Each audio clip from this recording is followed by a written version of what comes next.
Um, the issue of smart is coming up, right? Now, uh, let's explore how the issue of how the smart technologies affected the IoT and its manufacturing process. So I'm not exactly a mechanical engineering person because I mean,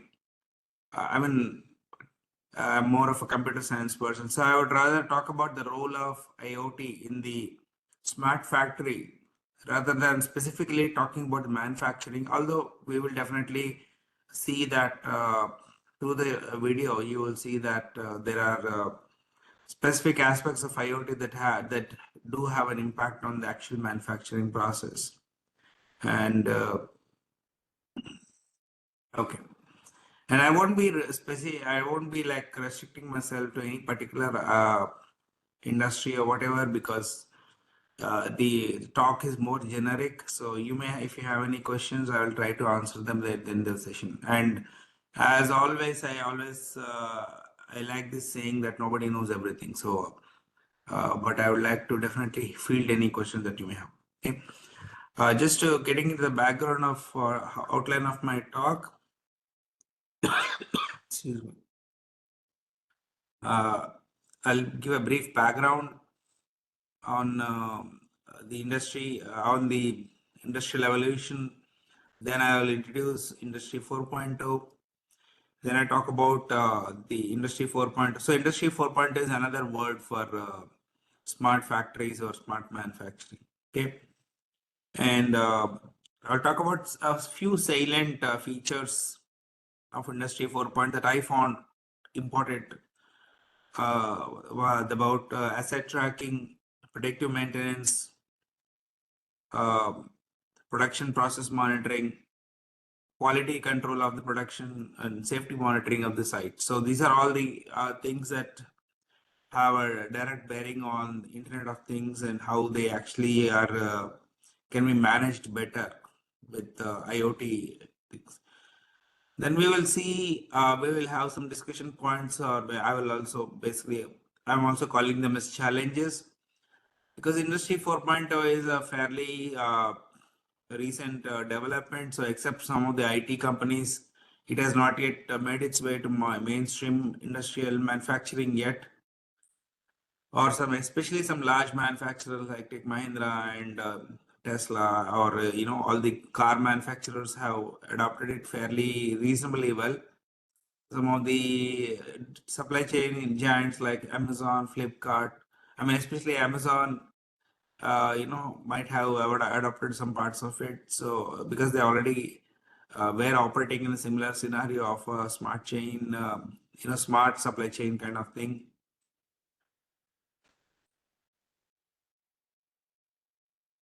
Yep.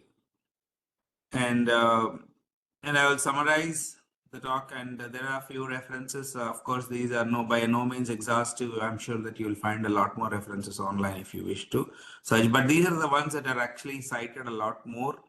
So I felt they are very suitable for our little talk here. Okay. Okay.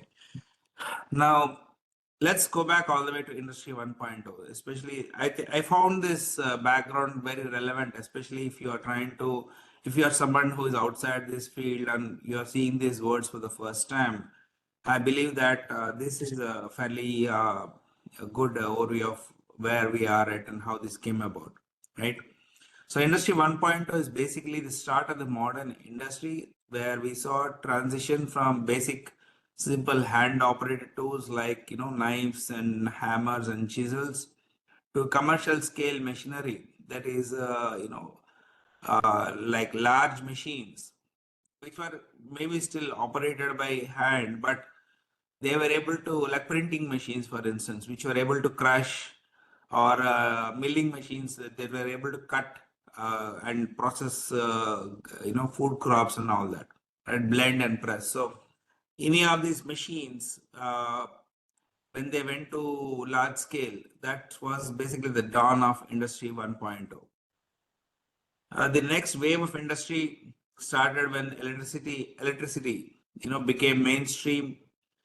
and Michael Faraday, right? So basically, that's where the electricity, its properties, its ability to move objects or its ability to supply power, and electronic machines started coming about. And then we had assembly lines with preset controls, which basically automated several manual tasks. And the manufacturer also decided that, okay, this is where let's say you make a bolt, and the manufacturer decides that this is where the bolt must wait until the next part is ready, so that the bolt goes and sits in the next part, right? So all of those are manufacturer determined process control. So this is what is part of the industry 2.0. This is basically the last the decade of manufacturing until the 1980, I would say, until the 1980s, right?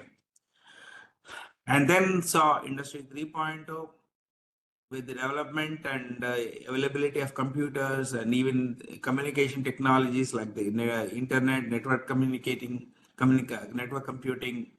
and wireless communication. So basically, these are the 1980s where internet started becoming mainstream.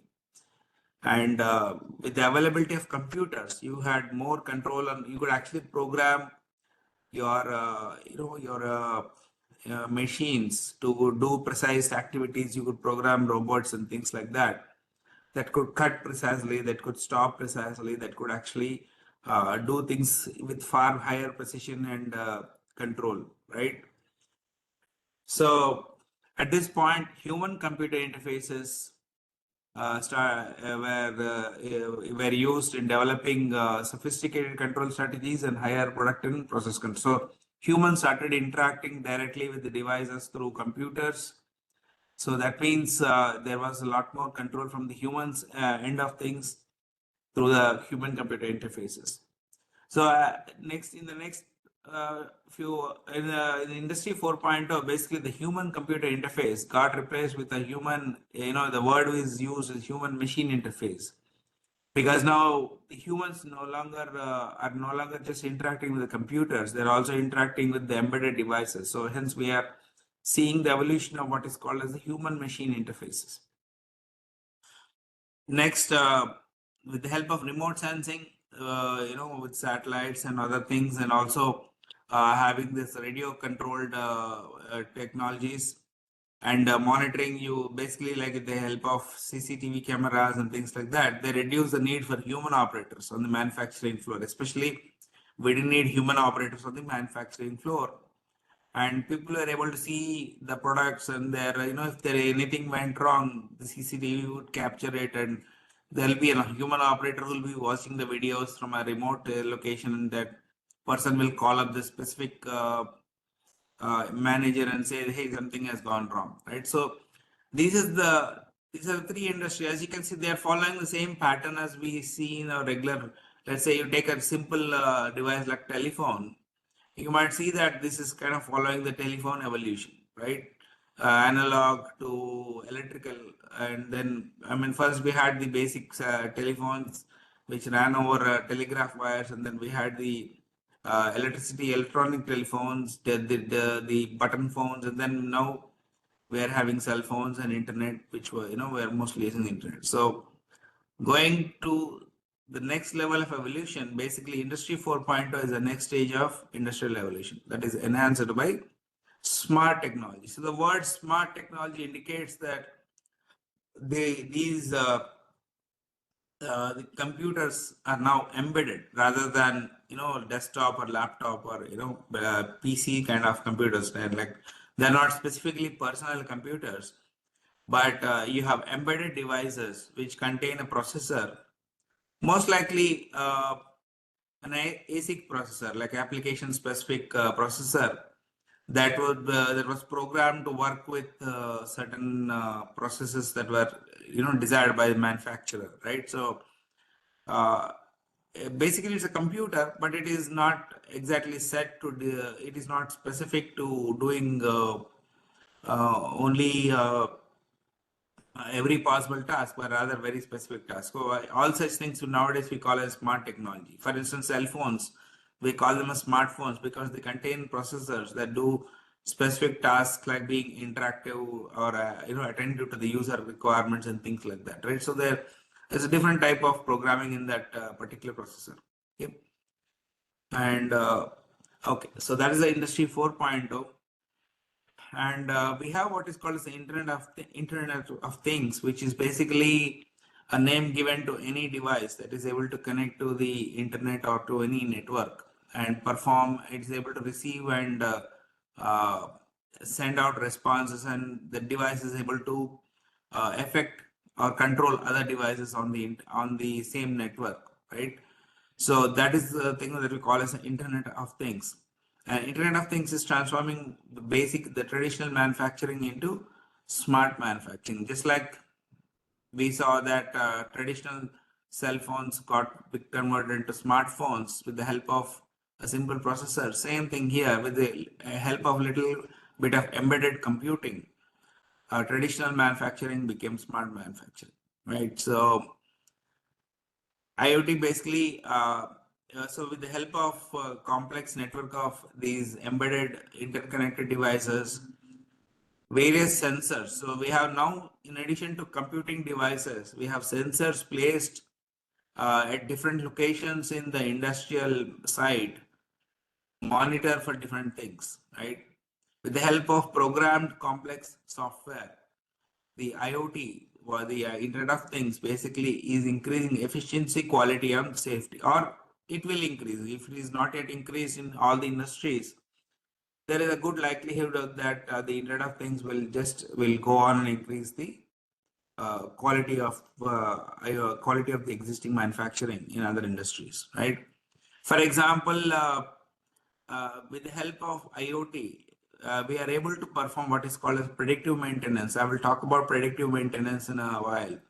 So predictive maintenance can prevent machine failures and reduce downtime. Okay. Energy monitoring also allows manufacturers to optimize and improve energy utilization. This is also one other important aspect that IoT does, right? So with the Internet of Things and different devices placed all over the place, you're able to get real-time energy usage and energy efficiency, energy losses at different parts, right? So now earlier days, if you remember, we had power usage at different points where we never knew who's using more power, or if there's a power leakage in any point, we would never know, right? So the manufacturers had a tough time trying to plug these power leaks. But with the energy monitoring, we are able to actually figure out which points are using more power than they should, and the manufacturer is able to optimize and improve the energy utilization, right? So, and finally, safety is also enhanced with the help of these devices, which are continuously monitoring the systems. And we have now advanced real-time alerting dashboards. It depends on your industry. If you are running a coal mining plant, then your dashboard will consist of alerts that talk about methane gases or any toxic gases, or the rapid change in temperatures in a particular location and things like that, right? Whereas if you are monitoring, if you're running a car manufacturing unit, you might see alerts specific to your industry, like how many parts per second are being done. If any side there is a if there is a process melting unit somewhere, is the temperature optimum there, or is it overheating? So all of these things can be monitored in real time. That means as soon as the event happens, you're able to see the effect on the dashboard, right? So you're now having a lot more information at your fingertips to take action against anything that has gone wrong. Okay.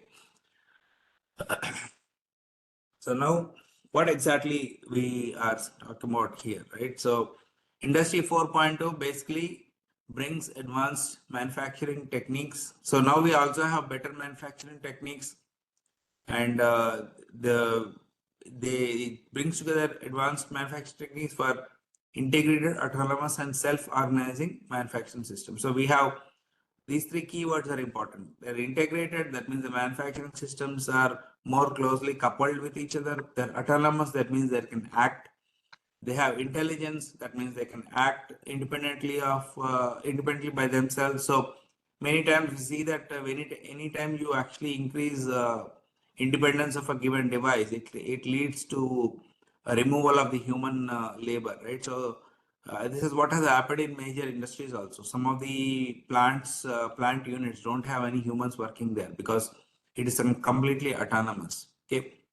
And self-organizing manufacturing systems, right? So self-organizing is a very lobby, I would say, lofty goal, but we're trying to see if the manufacturing system can be self-organizing, right? So finally, the goal is that this Industry 4.0 will create a advanced manufacturing technology that operates without human intervention. Okay, and Industry 4.0 basically shows the potential, and there are some sample case studies which show the potential. I'll present them a little bit as well. And in addition, the production data, that is, once you produce the product and everything, many times analyzing this data will take months, or sometimes a lot of time, right? So back in the days, people collected data, then they would have to have data entry operators who would enter the data in the database, and that usually comes with errors because humans make errors in entering data. So it would be some time before people figured out something is wrong in the production, right? So there is some process that can be optimized. So, but now we have the production data is real time available, so we can use sophisticated algorithms and we can take decisions about how to change the output of certain production units very quickly. Okay, so that is the Industry 4.0. So basically, Industry 4.0 is leading us towards what is called as digital. Uh, what's that? Digital maturity. Okay. So what exactly is digital maturity, right? So, uh, by the way, all the slides, all the references, all the material is. I have to give a disclaimer. It is taken from different sources. So because I am not exactly, I work in the security aspect of these things, and I don't really work in any of the industries here. So I'm just this is my perception of what Industry 4.0 is, right? So based on the available recent literature and things like that. So I'm just giving you a heads up on that. Okay. Now, Industry 4.0 is basically uh, trying to lead us towards digital maturity. So, what exactly is digital maturity, right? So, this, if you see any company, any manufacturing unit always has a plenty of information, a plenty of data, right, about their products or processes or whatever, right? This data can be obtained through by making notes of, okay, I put so much raw material, this is the output, I put so much so many nuts and bolts were used, then we had so many cars. So this is all what we call as data, or how much time was spent on making a car or making a product. So this data already existed, okay, before the era of computers or networks. As I told you, we had to there is no, actually, even people were not thinking of using computers to process the data in a large scale fashion. They were actually just trying to store the data, right? It's only when the internet came about and then computers became a little more powerful, people started seeing the real potential of computers, right? They were able to start data analytics. In fact, has become a major field only in the last 20 years. But so but these companies have been utilizing data analysis for quite some time to improve their optimization, improve their manufacturing process. Okay, so that is what we are calling as digital maturity, like how data is utilized to improve their manufacturing process. So we have data that is always coming about through different signals or different inventories or different when this is data from the production process, right? So when you're creating some product, we collect the statistics, or we collect the specific data. Okay, this data must be analyzed. So most of the data is usually it's unstructured, meaning that it comes from different sources, right? There's no specific ordering in the data. uh, the data comes for a given manufactured car. Suppose I want to know how much it costs, like I want to set its price, or I want to know how much wastage of metal happened. I will know it from different units because a car will contain, different parts, and each part might have been made in a different assembly line. So it'll take some time for me to figure out what kind of thing data it is, right? So once we get the data, we have to organize it. We have to analyze the data, put everything together. So that's what we used to call as a database in the past, right? So we would put tables for each unit, and then you put the data inside the tables, and then you try to create a relational database. I mean, correlate data because based on certain tables and all that, right? But now we want to do a little more than that. So that is programmer defined, relationships. Whereas in the modern scenario, we want to take the information. Sorry.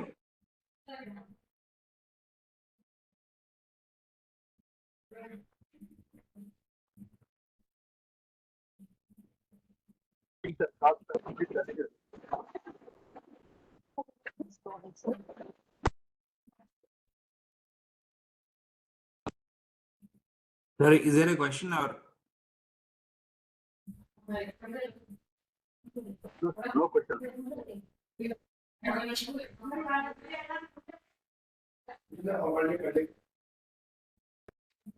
Dr. Lakshmi, please mute yourself. Thank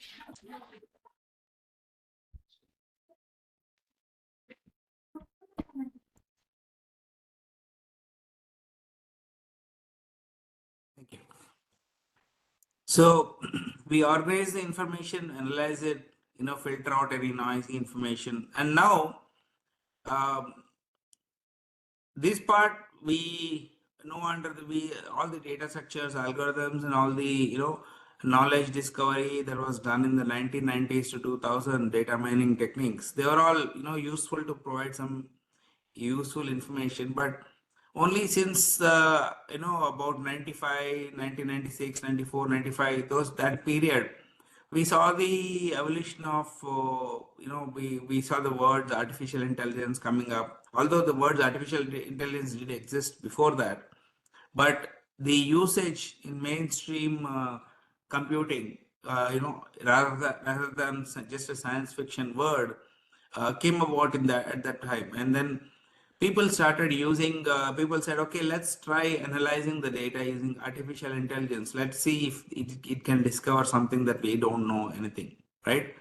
So they started analyzing this large corpus of data, and we started getting some knowledge out of it, right? So the knowledge basically means that you have some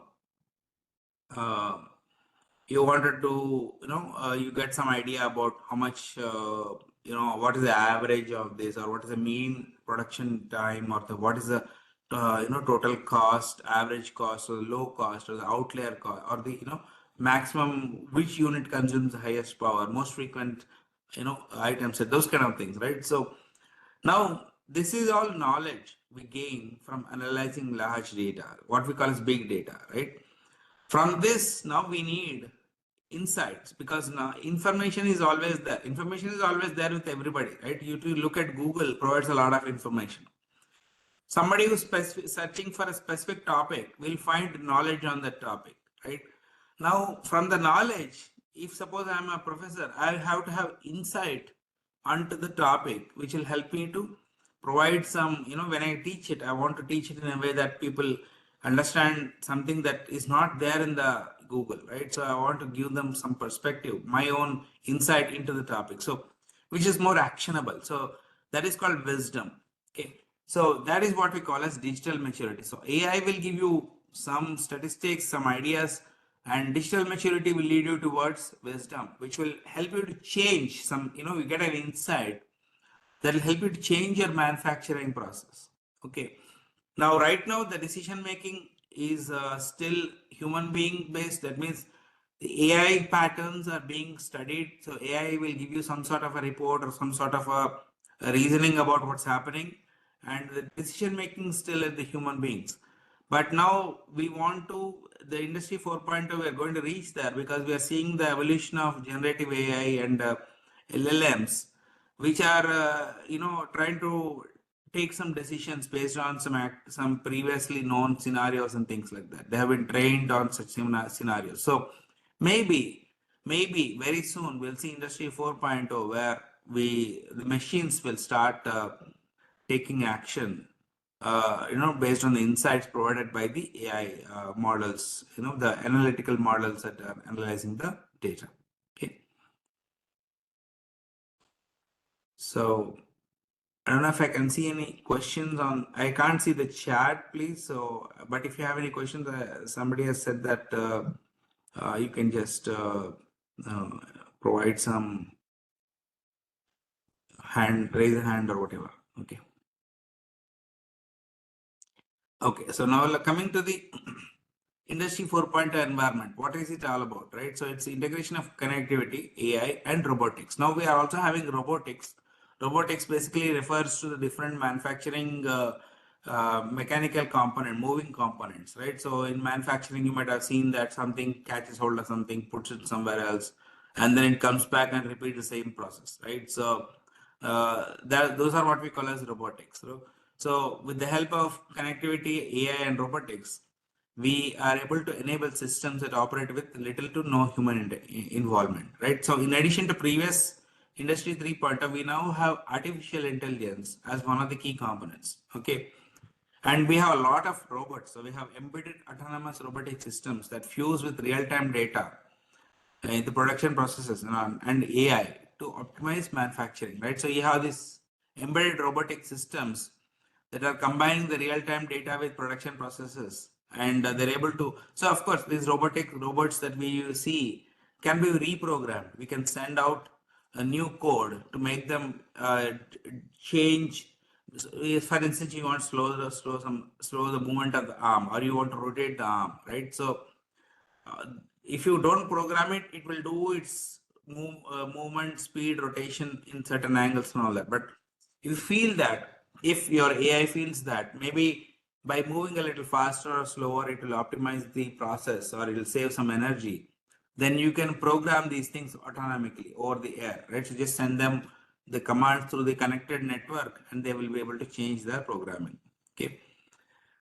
And AI basically provides advanced predictive abilities to ensure quality control and safety of all stakeholders. Right? So AI will give you that ability. So in addition to previous Industry 3.0, AI is giving you additional advanced predictive abilities, right? So you're able to predict certain things. Prediction can mean a lot of things. It can be uh, quality prediction. It can be, any other thing. It doesn't have to be always maintenance or whatever. Okay. Predictive abilities means AI can basically train itself on, sorry.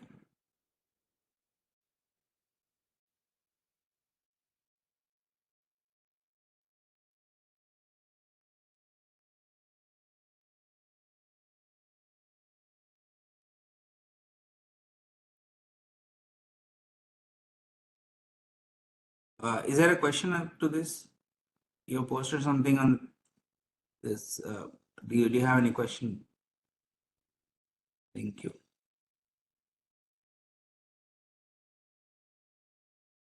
Okay, so our prediction means AI basically trains on previous data and is able to predict. It's able to predict any. Well, I'm coming to that. My whole lecture is about the key features of industrial revolution. It's about the smart, having the computers, connected computers, and they are able to think for themselves and they're able to provide sensor data. So I'll provide all those things anyway. So AI gives you ability to classify data based on previous data. So it's able to learn patterns on some previous data, and it's able to predict, the class of the next data, or it's able to generate a next value, interpolate, like regression interpolates values, right? So regression models will tell you what could be the next value, right? Classification models will tell you whether this particular piece of data belongs to a particular class or not. Okay, so that's what we call as predictive abilities. Okay. Now here's an example, sample picture of the pharma industry, of digital maturity in pharma industry, right? So just to give you an overview of what's happening.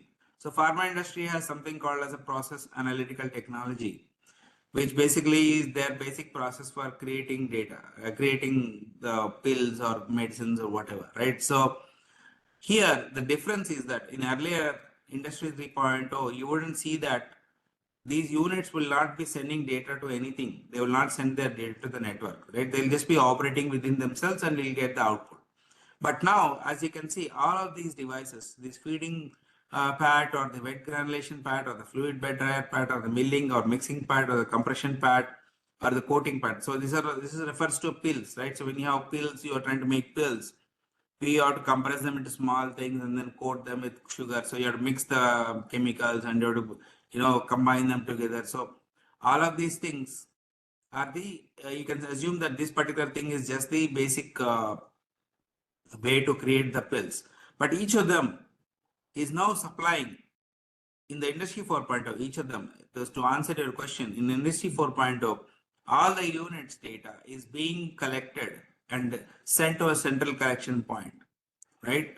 So it is sent to a central connection point, and the central collection point can sending the data for analysis into something called as a private cloud. You can say private cloud means just a local area network, right, which is isolated from the rest of the world.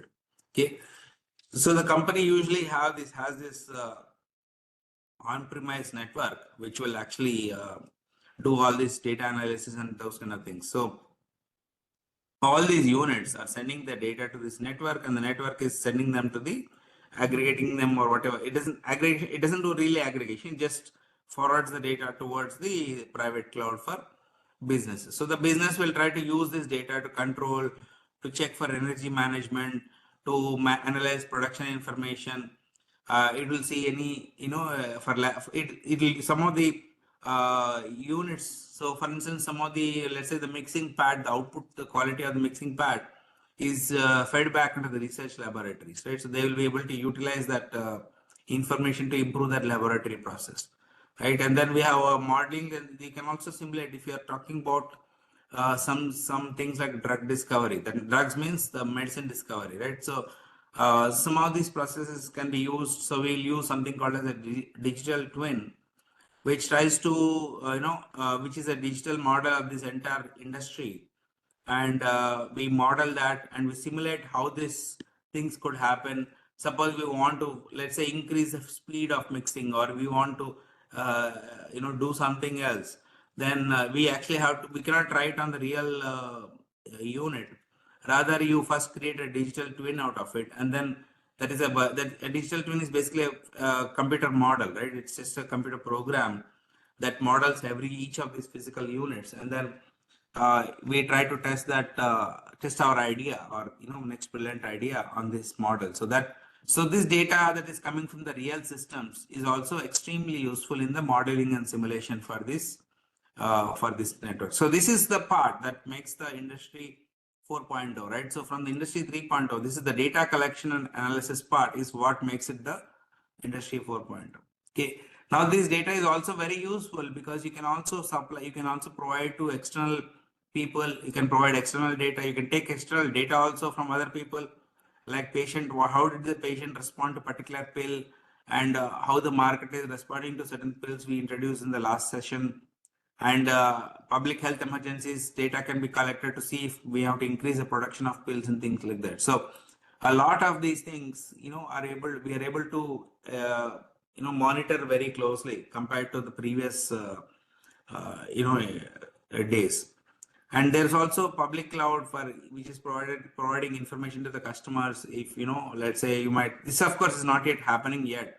Many companies still don't provide information to customers about many of these things, but this is something that we hope that will happen, like how much energy is being consumed, or what is the production units, or whether the process monitoring data and all that. But many times this data is restricted because company production policies or production processes are not necessarily, they're trade secrets, so people don't really reveal them all the time.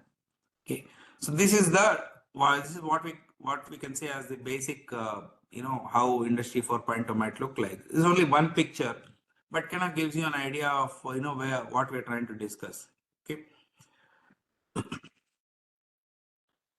so in the same context, you'll be hearing the word cyber physical systems and IoT. So basically, the key for implementing this industry 4.0 is we have to digitize multiple complex pieces of the industrial data, right? And we have to chain it with embedded cybersecurity. I mean, we have to chain it with embedded devices, which are fairly secure because we are trying to convert our industrial data into digital data. Security becomes very important. Okay.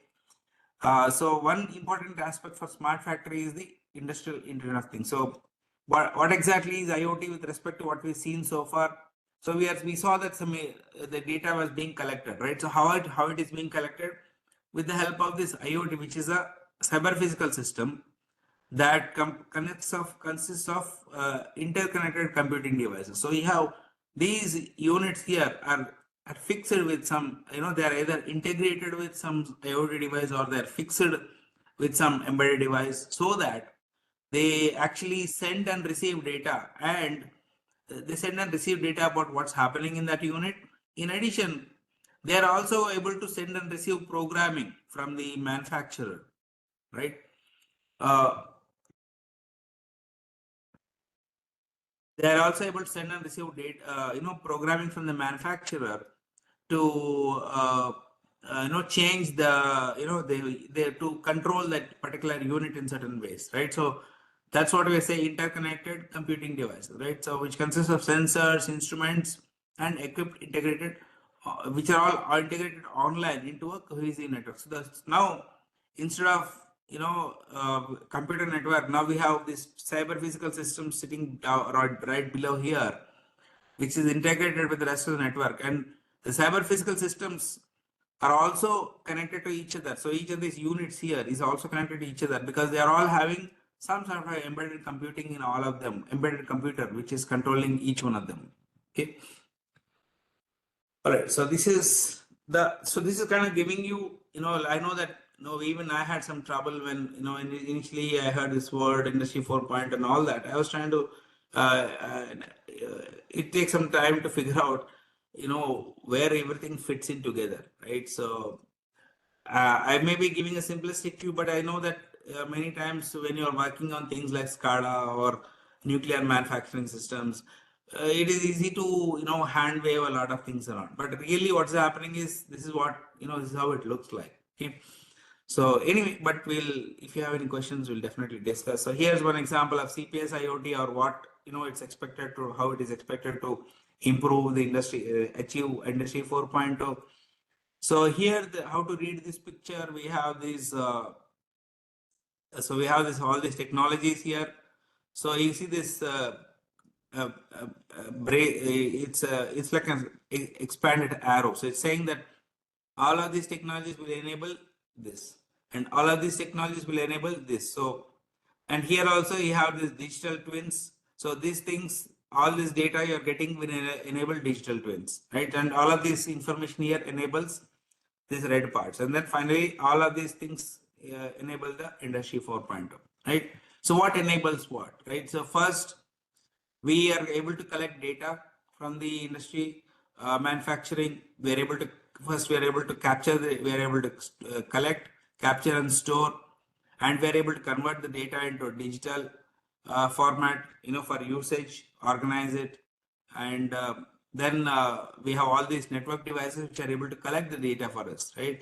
All of these are now give the analyst little more power. So they provide the network or the managers with big data, the word which you are very familiar with, right? So everybody is very fond of it, right? Volume, veracity, and velocity, etc., and all that. So it's a lot of data about stuff, right? So you're manufacturing some cars. It's a lot of data about the car and all that. So it's well organized, of course. And with the help of AI, you're able to analyze it, understand it, and you're able to even control the cyber physical systems through that. Okay.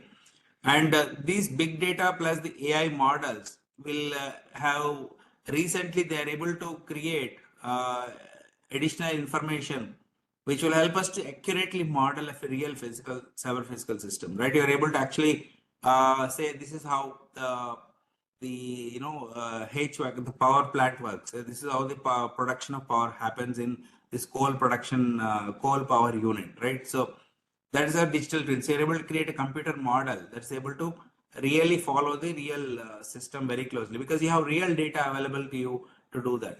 And you have Internet of Things that are able to collect this data for you. So with the help of all of these things, they are enabling us autonomous, real-time, collaborative precision robotics, use this data to program, control these robotic systems, and we are also able to provide laborers or whatever with augmented reality settings and things like that. This is not yet happened, but this can happen because you have all the necessary information that will allow you to provide augmented reality settings or simulation settings for for labor, for people, not just laborers, but we can say workers, right? People who work in these units. So that they can take actions or decisions, they can be trained, for instance, on certain things, right? So this is what happening. So all of these technologies is enabling us to provide this autonomous real-time robotics and real-time augmented reality settings. And then finally, all of this is going to give us what is called as Industry 4.0 or the smart factory. So the word Industry 4.0 or smart factory or the fourth industrial revolution, all can be summarized as a smart factory. I'm going to use the word smart factory. It's easier. Industry 4.0 sounds like some sort of a movie title, right? So rather than smart factory sounds a little more closer to what we want to discuss. Okay? And in addition, we need to have cyber security that encompasses this whole thing, because all the data is so sensitive, so secure. We need cyber security that will enable this. And this will still be a topic for my next lecture, which I give the next session, where I'll try to talk about how data is secured and all that. Okay. And now if people say we are using 5G technology, 6G technology and all the communication technology like 5G, 6G, 10G, they're used to move the data around wherever it is possible, right? So if it is a 5G, 6G, you still need a sender, you need a receiver antenna, sending antenna. So you still need that. So you can't do, there's not, beyond that, there's not much, right? So it's just a communication technology. Okay.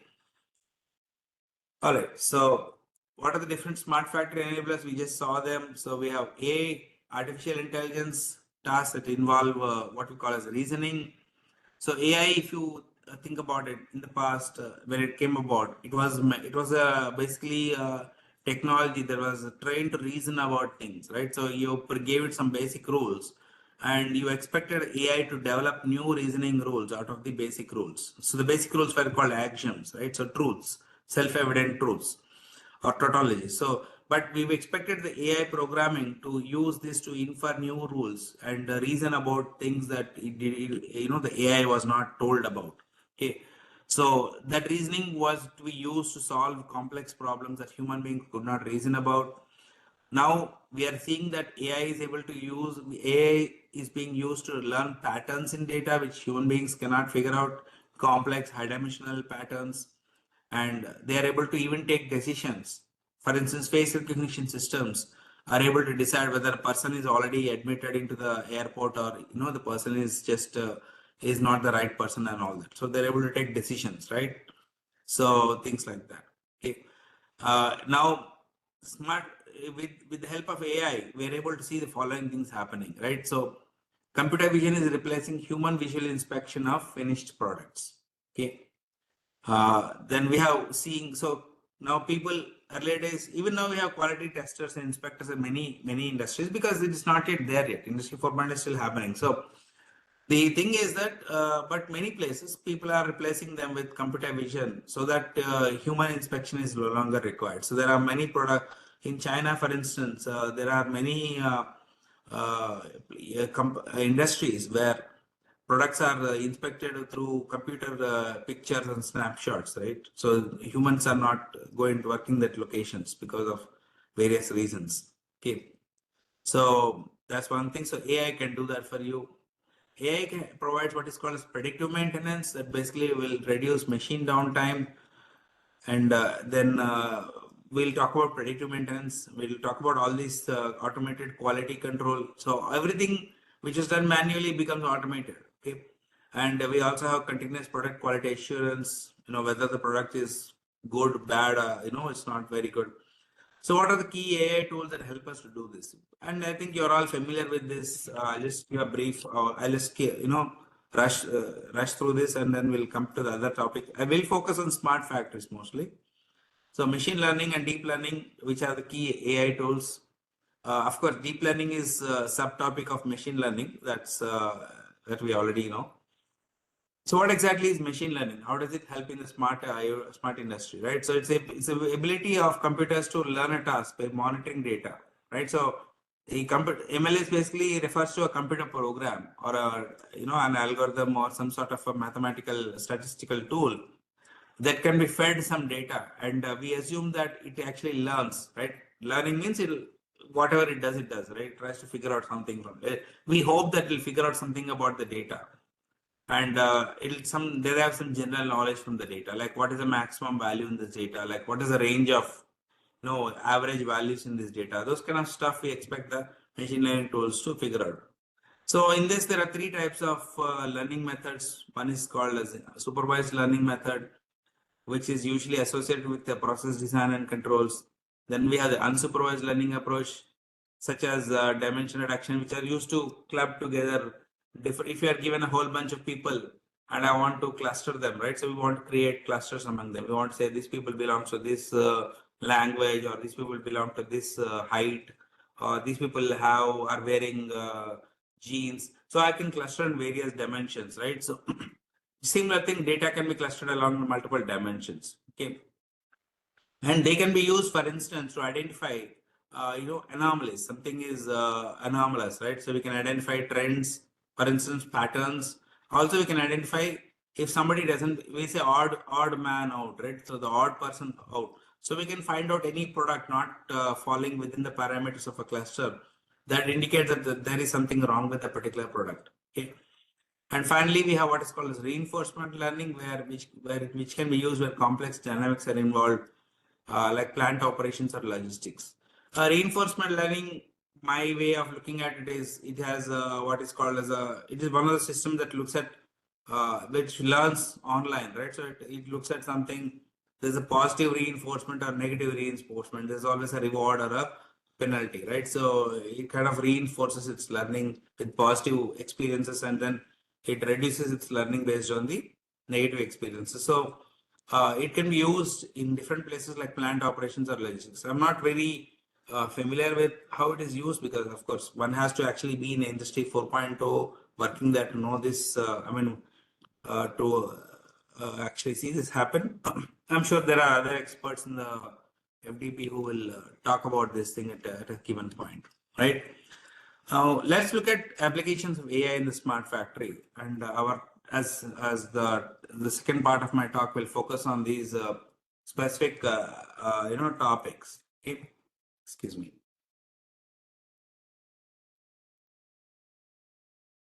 Okay, right. So we look at asset tracking, predictive maintenance, production process controlling, monitoring, and quality control, safety control. And we will not be able to cover the advanced topics like digital twins, real-time augmented reality, collaborative robots. All of these are part of the smart manufacturing process. Yeah, so there will be sure. I'm sure that there are sufficient sessions to cover all of these. Okay. So what is asset tracking? So industry, when you're setting up a large company, right? When you're even a small company or even a small house, you have a lot of assets, right? Each of your asset is going to work towards a certain product, a certain aspect of your production, right? So IoT can be utilized for asset monitoring, right? How it can be utilized? It is natural. You have a device which can be embedded into assets, which can be near assets. It can monitor the asset, right? It can be a camera, it can be simple, the tag or whatever. So using sensors and other integrated IoT devices, we can track the position and state of the assets, okay, including machinery, large machinery, small machinery, the various portable tools that the workers carry on, and raw materials in real time, right? Many times theft of raw materials, or theft of tools, or machine parts is not very uncommon. So that's why many times factory workers are told to come without without any baggage. They can carry their tiffin box or lunch box, but that's about it, right? So everybody's checked. So it is a fairly complex process, right? So every time to get out of the factory, people had to spend a lot of time because every person was thoroughly checked. So, but if you had some collusion with the guard who's checking you, then you could actually sneak out some parts of the thing and things like that. So now all of these can be done better by using real-time sensors and other IoT devices. So by providing precise real-time information on the location as well as condition of assets, the manufacturer can also optimize things like supply chain and manufacturing operations. So supply chain means when you're trying to supply data to somebody, supply products, that's called supply chain, right? So the different parts of supply process, chain process, right? So manufacturers are always trying to optimize supply chain processes because if the supply chain process is faster, the manufacturer is able to reach the customer faster, right? So it's going to bypass the bottlenecks quicker.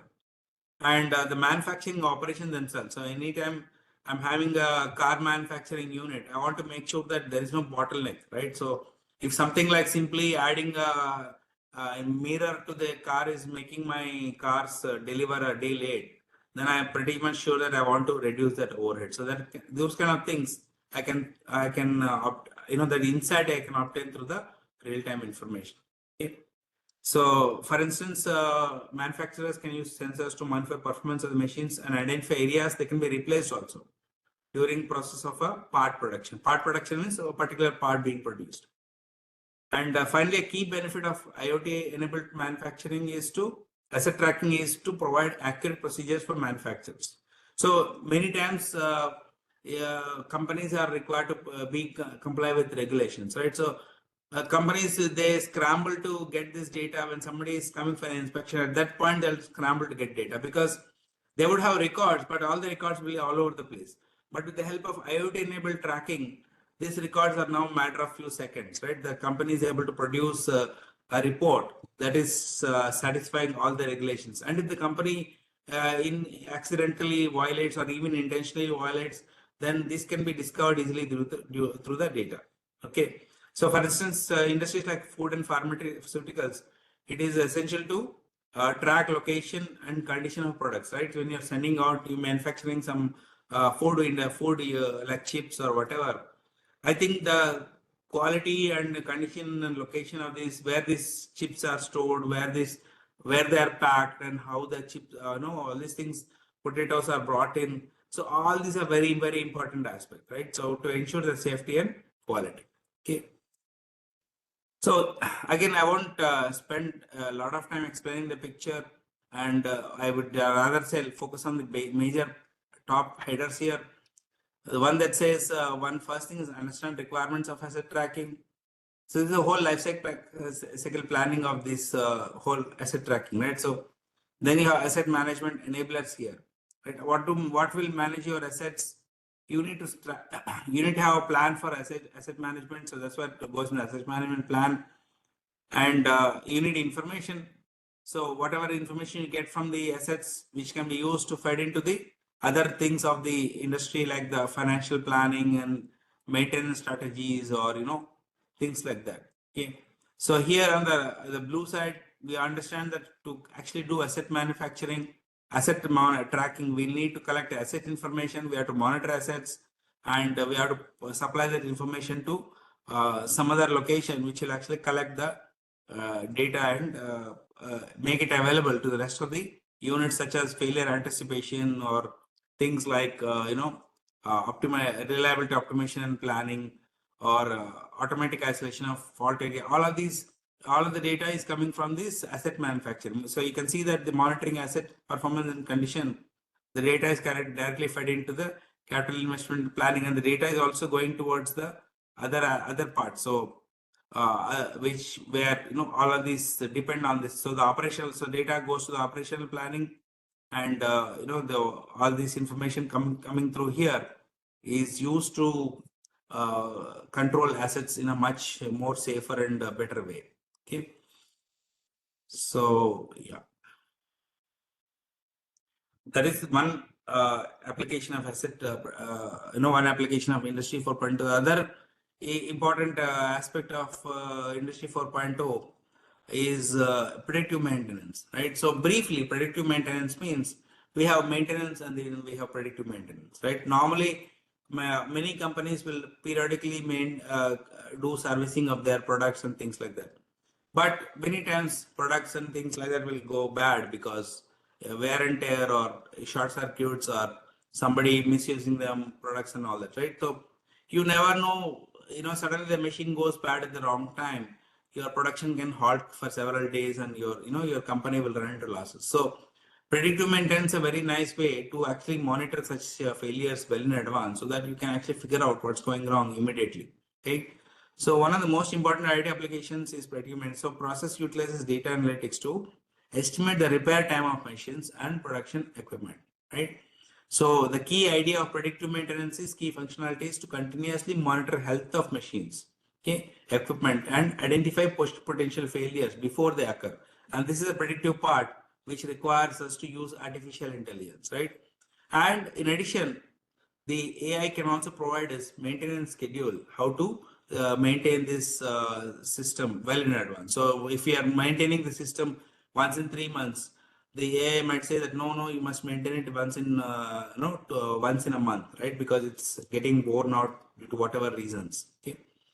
So the main advantage of predictive maintenance are it prevents downtime, reduces maintenance costs, and extends the operation time of machined and production equipment, right? So machines and production equipment. Okay. Now, uh, this also increases productivity during component manufacturing because when you're monitoring something, you're maintaining things better, your whole unit is going to be very well oiled, so it's going to be working better. Okay. So here's a sample architecture of predictive maintenance. I would like to focus on the dashboard here, right? The dashboard is the place where you can see everything, what's happening in your unit, right? Depending on your company, the dashboard will be different, right? So here visualization, which if you take so if you see there are courses called data visualization, which can be utilized here to visualize different data in different ways. Like here, it looks like it's monitoring the heat and temperature and pressure of certain things, right? And there's a unit that takes the data from this it's called the early detection of failures, that looks at the data and tries to figure out when was the last failure, the conditions of the last failure that happened, and see if those conditions are being satisfied so that you can predict when the next condition is going, when the next failure is going to happen, right? They'll say, okay, we are reaching the point, we are not yet failed, but we might fail tomorrow or we might fail in a couple of days, so be prepared already, right? So then helps the manufacturer to be prepared, okay? So the maintenance warning is given, which tries to tell you something is going wrong, okay? And the rest of it is all about analytic collection of data. There is a human machine interface here that collects the data, and there's a data analysis part which contextualizes the data based on the current manufacturing process. Suppose you change the manufacturing process, then it has to contextualize, right? So you have context aware data analysis process there, and all of this output is given. All the data is of course directly sent to the data visualization, but in addition, some additional update rules and everything are sent as well, so that the early detection failures of this module can receive the data and decide whether failure is happening or not. Okay, and then here is the maintenance procedures. If any update has to be done because of this changes in the data collection, then the maintenance procedures are updated accordingly. Okay, update and create new maintenance procedures. Okay. So that is how predictive maintenance looks like. Okay. And here's a illustration of 6G Smart Factory. Just to show you, how things can, as you can see, the key aspect in this entire picture is that everything has this little, radio antenna thing going out of it, radiation coming out of it. Meaning that all of them are transmitting and receiving at the same time. And you can see different aspects like process control, there is inventory management means asset tracking or things like that. You have this guided vehicle, autonomous guided vehicles, you have the supply chain vehicles, right? You have this robotics, sensors, all of them are working in tandem, in collaboration with each other, right? So we foresee that because right now we're still in the 5G scenario of communication, but we foresee that this is how it's going to happen, that everything will start working automatically, autonomously, and the humans will be mostly, in the critical sections. There'll be some person who monitors the critical sections. And many of these things, for instance, will no longer require humans because maybe there's a risk to the humans when they're working in that kind of unit or whatever, right? So, there. Okay. Now, next important uh, application of IoT or smart process is production process monitoring, right? So this is a very important aspect for smart factory operations. Okay, production process monitoring. We are trying to monitor the production process itself. See, monitoring a device is one thing, monitoring a machine is one thing, but monitoring a process is another, right? So this also involves collecting data from the IoT sensors, devices on the production lines, equipment, and we can try to track what we call as. So how do the people do it?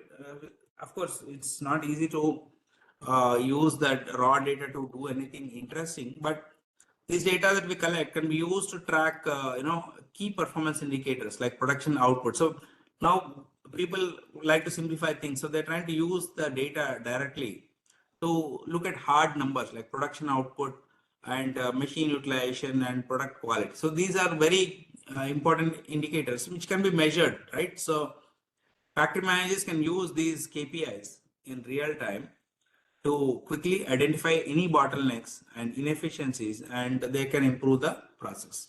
Okay, and effectively by connecting everything, like we saw in the 6G picture here, by connecting everything to the network, you can collect data in real time. So I think the goal of, I would say the goal of Industry 4.0 will be to connect everything, right? Even if you have a coffee break also, they'll connect in the cups also tomorrow to the network to make sure that you're not spending too much time drinking coffee and working, right? So they want you to work in things like that. I'm just saying, it's not very far off. I'm sure that Elon Musk will be thinking of something like that these days. Okay, so we want to allow for more efficient and streamlined production process with this. Okay, so this is how it looks like. Um, Here's a process that generates your raw data, right? So it is then sent over through this can be, it says FPGA, it can be anything. FPGA because embedded, we want to create. So these days people are saying that instead of processing all the data in central server, put them in a simple embedded device and it will do the processing and all that. Well, it's okay. It's a nice little thing. They're calling it edge computing, fog computing, etc., etc. But the thing is, there are theoretical limitations to what a small device can do versus what a large server can do, right? So what you can program in the FPGA, it can be only programmed in the FPGA, whereas a general purpose computer can do a lot more analysis. So, but anyway, here the data is sent to this FPGA, it processes data and it extracts some features which is sent to a bigger server, right? All these edge devices are sent to the bigger server. They will actually do the processing and come out with some ideas, big data methods, not methods, some ideas and all that. And basically it's about process manufacturing. So they'll submit thresholds they'll evaluate uh, whether the process is working well or not based on some thresholds. And they submit the productivity, quality, the key performance indicators are sent back to this database here, and the database is read by the managers. Okay, to manufacture, to check, periodically they will see, okay, this is a KPI for this process, KPI for this process, right? And then they will decide whether this process must be updated or not. Okay, so that is the production process monitoring. And quality control, basically, so this is the next aspect. Basically, quality control again is, you can say, similar to product process monitoring, but it is slightly different because quality control talks about the produced product. Okay. So, for instance, IoT sensors can detect defects in real time and provide accurate to quickly accurate data to quickly identify and rectify issues, right? And they reduce the risk of defective products entering into the market. So this is quality control. So normally we have a quality control section in every company consisting of experts. Like for instance, there are people who check for when you're manufacturing t-shirts or shirts or whatever, they check for, there's always a quality tester who checks whether all the threading work is good, all the buttons are there, the collar is the right size and shape and all those kind of things, right? So it takes a lot of time to test it, right? So if you can automate that, if you can do quality control directly with the help of sensor, then it's better, right? So IoT sensors can monitor products as they move through the manufacturing process step by step and identify any defects or variations very early so that the defect can be eliminated from the production line itself. Okay. So what are the different quality control methods? As you may have guessed, predictive maintenance is one of the quality control methods. It's talking about the quality of the different units. Now there are real-time monitoring methods where sensors monitor factors like temperature, humidity, pressure, vibration to detect anomalies or deviation from the normal range. And these can be flagged and corrective actions taken. So any of these things can change the product quality, right? Then there is quality testing where IoT devices can perform quality testing. For instance, they can be used to check weight, dimensions of products or detect any different. So we can use computer vision. I remember some time back there was a project in which this scientist was trying to take images of the product after it's made and compare other images so that the disparities can be clear directly. Visual disparities can indicate some faults in the new products or whatever, right? So it is very interesting. Okay, so you can detect the defects and abnormalities or any defects or abnormalities, especially some if you depending on your process, if it's computer vision or if it is something else, you can figure out things like that. Okay, and traceability. You can also use IoT can be used to track products throughout the production process, providing detailed history of each item. Okay, and we can identify and we can trace back, right, and identify quality issues and trace them back to their source, right? So here's a process of quality control management. So you have the product quality control, and it's used to ensure quality assurance of the processes as well as the product. And the total quality control will management will basically look at the company and process and products. They will improve those things, and that's what gives you the Industry 4.0 TQM approach. Okay. Okay. So final topic of my lecture, I'm reaching there. It's about safety monitoring. So IoT devices, not just products or machines, we also can monitor the employee safety and things like that, right? So we can ensure workers are following safety protocols and any hazards are identifying and addressed quickly. Somebody is not wearing a helmet or somebody is not wearing a coat, etc. We can easily detect with the help of this these days, right? With the object detection and machine learning tools and all that, right? So we have real-time monitoring systems like IoT sensors to monitor factory conditions like temperature, humidity, gas, especially if you're working in hazardous chemical companies like in the pharma industries, you will need real-time alert systems in place, right? So and also IoT can automatically generate alerts when unsafe conditions are detected, like high levels of toxic gas or temperature spikes, or even somebody is not wearing something. Wearable devices can be provided to workers, like put them smartwatches or some sort of health devices, put them on their body to monitor like health, heart attack. Sometimes certain working conditions can be very stressful or they can lead to different failures like heart attacks or blood pressure spikes and all that, right? So you can have this IoT wearable devices to check for stress or fatigue, right? Finally, the IoT generated data can be used to identify patterns, trends that can help factory managers to improve safety procedures and prevent future accidents. Right. So these are the four possible methods. Many among the many methods. Right. So the safety monitor. This is the safety monitoring process. As you can see, you have to have the management means here. The way to collect the safety data, like the smart intelligent camera, smart wearables, smartphones, smart robots, etc. They'll all provide data. Then you have safety management principles to check whether the safety is being satisfied or not. And the safety management system will actually give alerts, or it will tell the people that, hey, there's something is going wrong and all that. So, okay. Finally, I forgot that a whole bunch of discussion points and open challenges, right? So these are the things, this is I would say, a brief outline of Industry 4.0 smart manufacturing.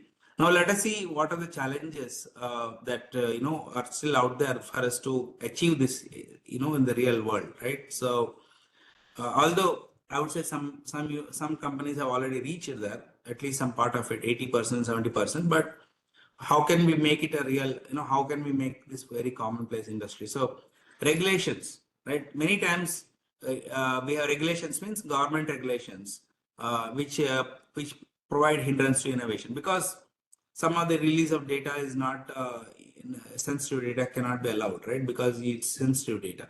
Okay. And there are some technical challenges like how to process large volume of data. I mean, we can always talk about big data, but if you go to some companies, they're not very sure where to start with. They'll advertise for people who know are experts in big data, and but they don't know if these people can come in directly into their company and provide insights, right? So it's very difficult to, it's a major technical challenge even now, and that's where you get opportunities to, these companies. Okay. Then we have logistical challenges where, when we talk about smart devices, it's not cheap. Nothing comes cheap, right? The microprocessors are expensive. I mean, that's why the cell phone cost will always be high, right? So you got to have, when you're talking about a big industry, you got to have different people. If you are talking about so many sensors, it's fairly expensive business, because you're using this to improve your business.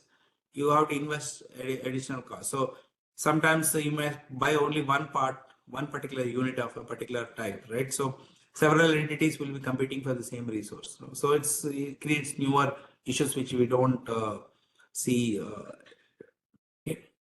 The next issue is security and privacy, because as more devices are connected, we have other issues. So like especially there are IoT devices have weak security controls. Now, I've seen in a lot of papers that this aspect is not correctly explored. I'll talk about it in my session in the next security also. But briefly, there are two things in IoT security. IoT devices are not dumb devices; they are very smart devices. Okay, many of them have computer processors and all that. But the thing is, the programming is very limited. But it doesn't mean it's unsecure. What is not happening is that IoT devices, people are in a hurry to send out a product, so they're not taking care in the quality, or they're not security testing the devices fully. And the software, that is what is becoming vulnerable. The device itself has the ability to do better security, but because of the software, it's not able to do, because people are able to exploit such devices. Second thing is, many of the devices are not using public key cryptography. So when you don't do that, automatically the device becomes vulnerable to threats to data communication, right? So anything that is going into the device or coming out of the device can be insecure. So basically, we need to look at ways of securing IoT devices to prevent cyber security attacks or data breaches or other threats. So one of my colleagues is also talking in this session sometime, and he will talk about attacks on cyber physical systems. And it is nothing different from, I mean, it's all same wine in a different bottle, right? It's just a different system, but there's digital data and attacks happening on the digital units and all that. Okay. So future research will focus on this secure privacy preserving IoT architectures for smart factories. How to adopt AI machine learning, right? We talk about AI machine learning overtaking everything, but thing is, advances in AI can improve the process. Only thing is, we don't know how to adapt something into the network, right? What is the best thing that fits my network? Which AI model is suitable for me? Maybe I don't need to spend $1 million to bring a new chat GPT into my network. Maybe I can just spend few $1,000. I can get a RNN on CNN to do, to optimize my industry equally well, right? So it doesn't have to be something fairly complex. So that again is something that is still an open challenge, I think, as far as I'm concerned. Okay. Decision making is another major challenge, like because we have so much data and analyze, and suddenly it's like you put all this data in front of you. How do you create a decision making? You still have to take decisions. Do you want a program to take decision for you, or do you want you want the people to make decisions on your behalf? So that's a tricky question, right? So how to do that? So this is a very difficult thing. So algorithms can be used to monitoring operations real time, but also leveraging human expertise to make informed decisions. Okay. Finally, human machine interactions. right? It's again a major challenge because now we are having smart factories, smart devices, smart everything is automated. We still need humans at different points to make sure everything is working the way it is, right? So human machine interaction becomes very, very important. Okay.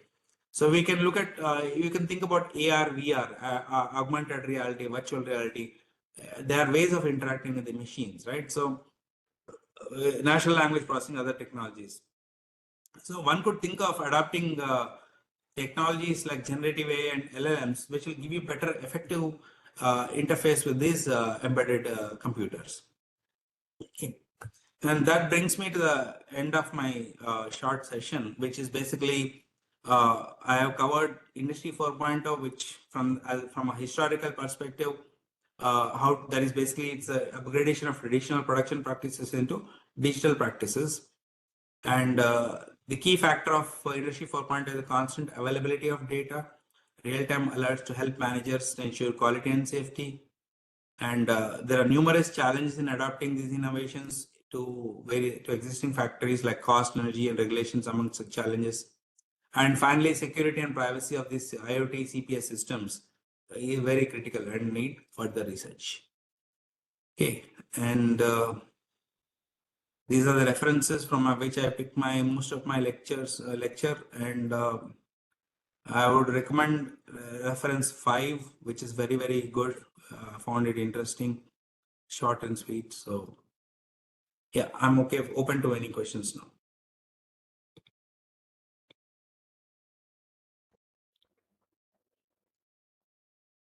Yeah, good evening all. So, on behalf of everyone present, I would like to extend my heartfelt thanks to Dr. Brodeshwar for delivering such an insightful and thought-provoking session. His deep knowledge and expertise in cybersecurity, IoT, and cyber-physical systems have provided us with valuable perspectives that will surely enhance our understanding. We truly appreciate the time and effort he has dedicated to this FDP. Personally, as his student, I can say that his guidance has been instrumental in shaping research and learning in this field. I would also like to acknowledge Mr. Varaprasad, our faculty coordinator, who could not join in the beginning of the session, but he has been actively supporting this event. Once again, thank you, Dr. Bodheshwar, for being with us today. We look forward to more such enriching sessions with you in the future, sir. Now, I request Varaprasad, sir, please take over the session for question and answers and also the closing remarks. Thank you, sir. You're welcome. Thank you. Yeah, I'm here.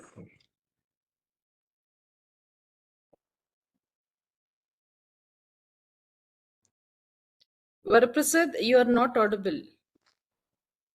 Yeah.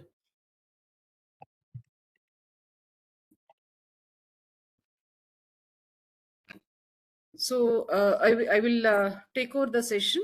Before we conclude, I would like to take a moment to introduce our esteemed speaker, Dr. Bruha Deshwar, whose profile we could not present earlier due to technical issues.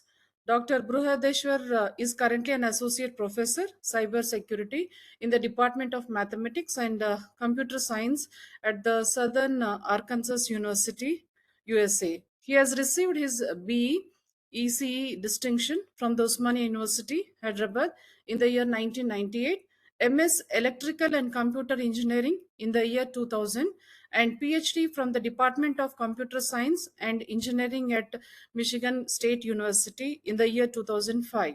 His research interests are in the areas of information security, IoT, cyber physical systems, cloud computing, and malware analysis. He has several peer-reviewed publications in the top tier A group conferences and in top journals such as IEEE Transaction Series. He is on the technical program committee for premier conferences in security and is a reviewer for reputed peer-reviewed security-focused journals. He has won the Best Student Paper Award in the year 2019 at the 2019 IFIP DBSEC conference. Sir, we sincerely appreciate your time and valuable insights today. Now we will take up the queries. So I request the participants, if you have any queries, then please uh, uh, put your queries before the speaker. Thank you. You're welcome. Thank you very much.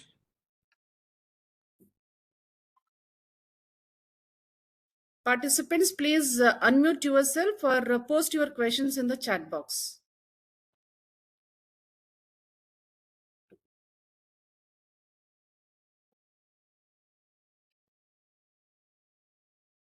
A couple of questions were there.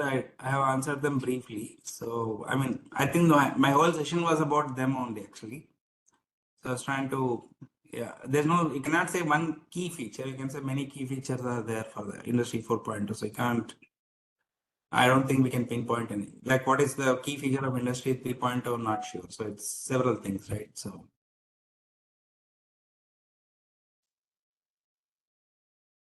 Any other questions from the participants?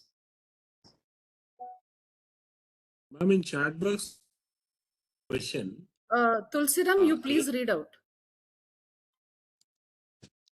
So AI industry in 4.0, then what will be the industry 5.0?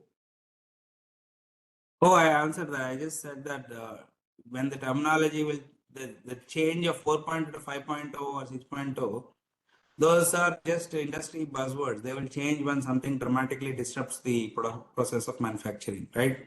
So if you get something better than, let's say if you bring in LLMs or, generative AI into manufacturing, maybe that becomes 5.0, right? So that is again, there is no agreed. It's not like agreed gold standard for that. There's nobody decides this is 4.0, that is 5.0. It is just a common understanding of, okay, this is what might be 4.0, this is what might be 5.0. So,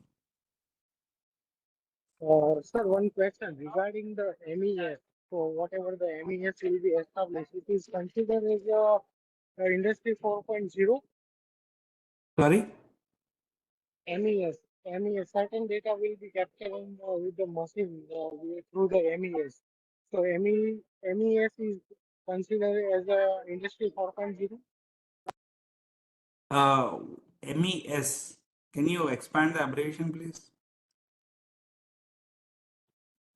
Machine means whatever the command has been given to the machine, and it will be converted the data to the respective software to the MES. MES is one kind of a device which will be collecting the data from the machine, and it will be particulate and this data into certain software like a Power BI. Yeah, So yeah. If it fits in the process of, if it's able to provide information and you're able to analyze the data, yeah, this can be considered. That can be considered as 4.0. Yeah. Sir, one more question. Career opportunities for MBA graduates who further take related SAP skill in this area. I have no idea. I have not done MBA, nor I have actually interacted with many people who have done MBA, frankly. I mean, intentionally for sure. So sorry about that. Okay, sir. One more question, sir. With reference to construction industry, what support can people get from AI to avoid the accidents? Excellent question. So for any industry, so there is a process for converting physical industry to a digital industry. So in your reference, in this case, first thing I think you should start with is, let's say there is lots of accidents. You have to take all the previous accident scenarios, and you can use AI to trace out the sources of those accidents, like what caused those accidents. Was it human error or was it a process error? Let's say there is a process error that is causing such errors, such accidents. So AI might be able to discover those things, and you can actually plug in those problems, right? So that's something that happens. So you'll have to look at the processes and try to, supply them as input to the, the computer, the AI, or any program, analytical programs. I mean, we have to convert the real data, real processes. We have to take the physical process and convert them into digital processes before we can say that some support can be provided. Sometimes some units, some systems may not have any, some of the industries may not benefit from AI at all because there's no way to draw any useful information, draw what is it like useful insights or anything from that. So yeah, it depends. Professor, may I come in? Yeah. This is Dr. Paul from Christ University, India.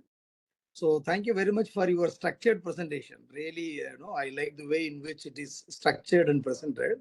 So thank you very much for your wonderful flow of presentation. I have only one question, Professor. You elaborately explained about Industry 4.0, but what is Industry 5.0 and how it will radically, the change the perception of the industry across the globe? We talked about IoT, we talked about AI. In fact, you in between you said, AI and data analytics will be a part and parcel of this Industry 4.0 revolution. So in your perception, what exactly or how exactly this Industry 5.0 will radically change the perception of industry? Might it be process industry or a product industry or even service industry? Over to you, Professor, please. See, the thing is, even the Industry 4.0 is not yet, it's not yet there yet. Okay, nobody has. We're not sure even if Amazon is using this. Frankly, Amazon is one of the first adopters, early adopters for all these things, and they themselves don't use it yet, right? So you're talking about see the products, how they're created, that process is not yet changed dramatically yet. So that's nothing much happening there.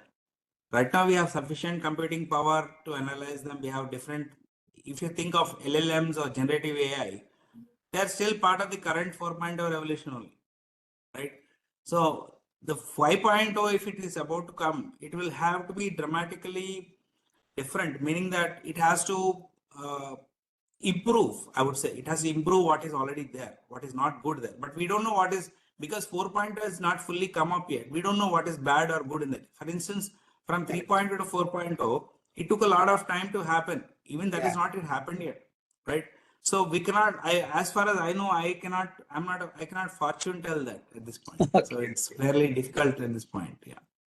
Thank you very much for your insight, Professor. Really, we enjoyed last 90 minutes. It was an eye-opener for many of the people, I believe, in this forum. So thank you, Professor. Have a wonderful evening. Yeah, thank you. You're welcome. Thank you. Thank you. Have a good evening.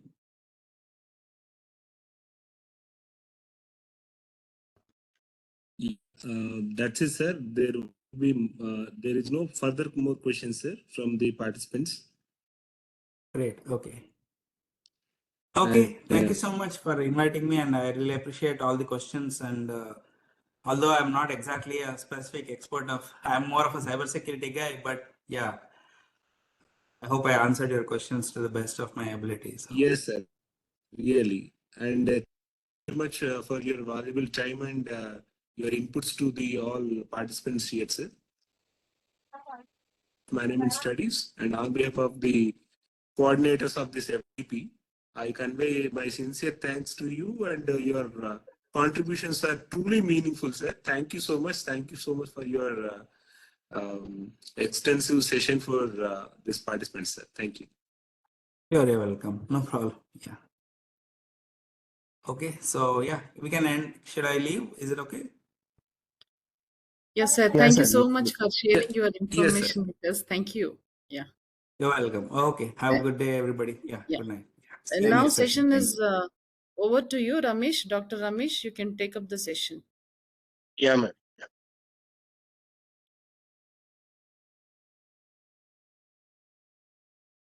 Good evening, everyone.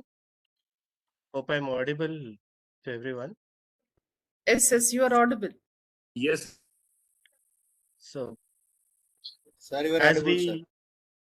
thank you, everyone.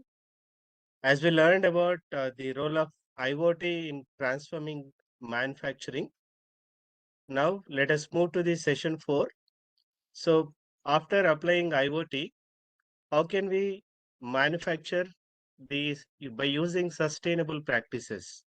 So, the topic is sustainable manufacturing practices and resource efficiency in Industry 4.0. So as we have today's guest as a almost 25 years of experience both into teaching and research.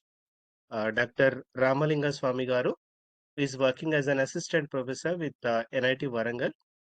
Over to you, sir. Please, Dr. Ramalinga Swami Garu. Sorry to interrupt, Dr. Ramesh. Shall we Sir. take 10 minutes of break? Because we are sitting in one place for more than 1.5 hours. So I kindly request, It's okay, sir. Meanwhile, we'll look into the technicals. You can Yeah, take for please, about please, 5 kindly. minutes. No, this is a Yeah, sure, request. sure. It is not an Sure, interruption. sure, It sir. is a request. Yeah. Thank Yeah, you, Dr. we'll Ramesh. Yeah, take thank care you. of technicals, please. You Yeah, can. thank you.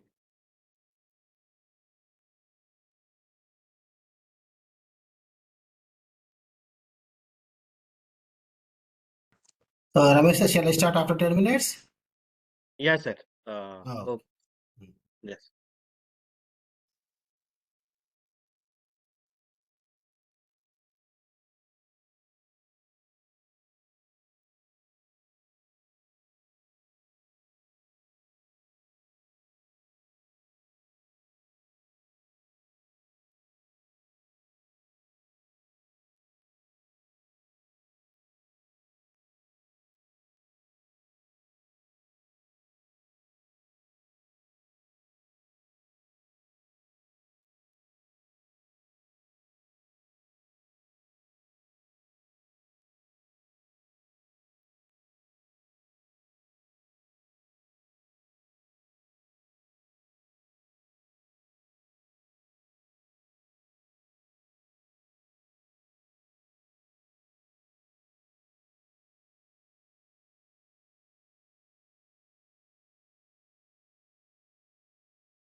Thank you, Professor.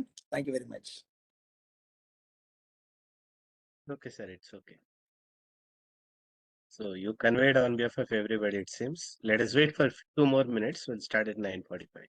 Sorry, 7:45. Yeah, okay, Professor. Your wish. Yeah. Thank you very much. Very kind of you.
Okay, welcome back, participants.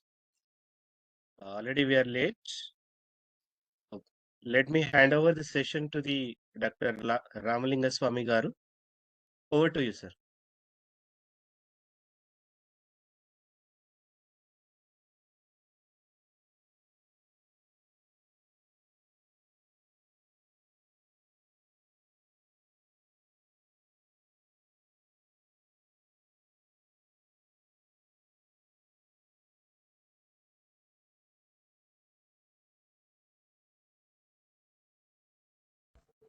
Am I audible, sir, now? Yes, sir, you are audible now. And I hope my screen is also visible, huh? Yes, sir, it's visible.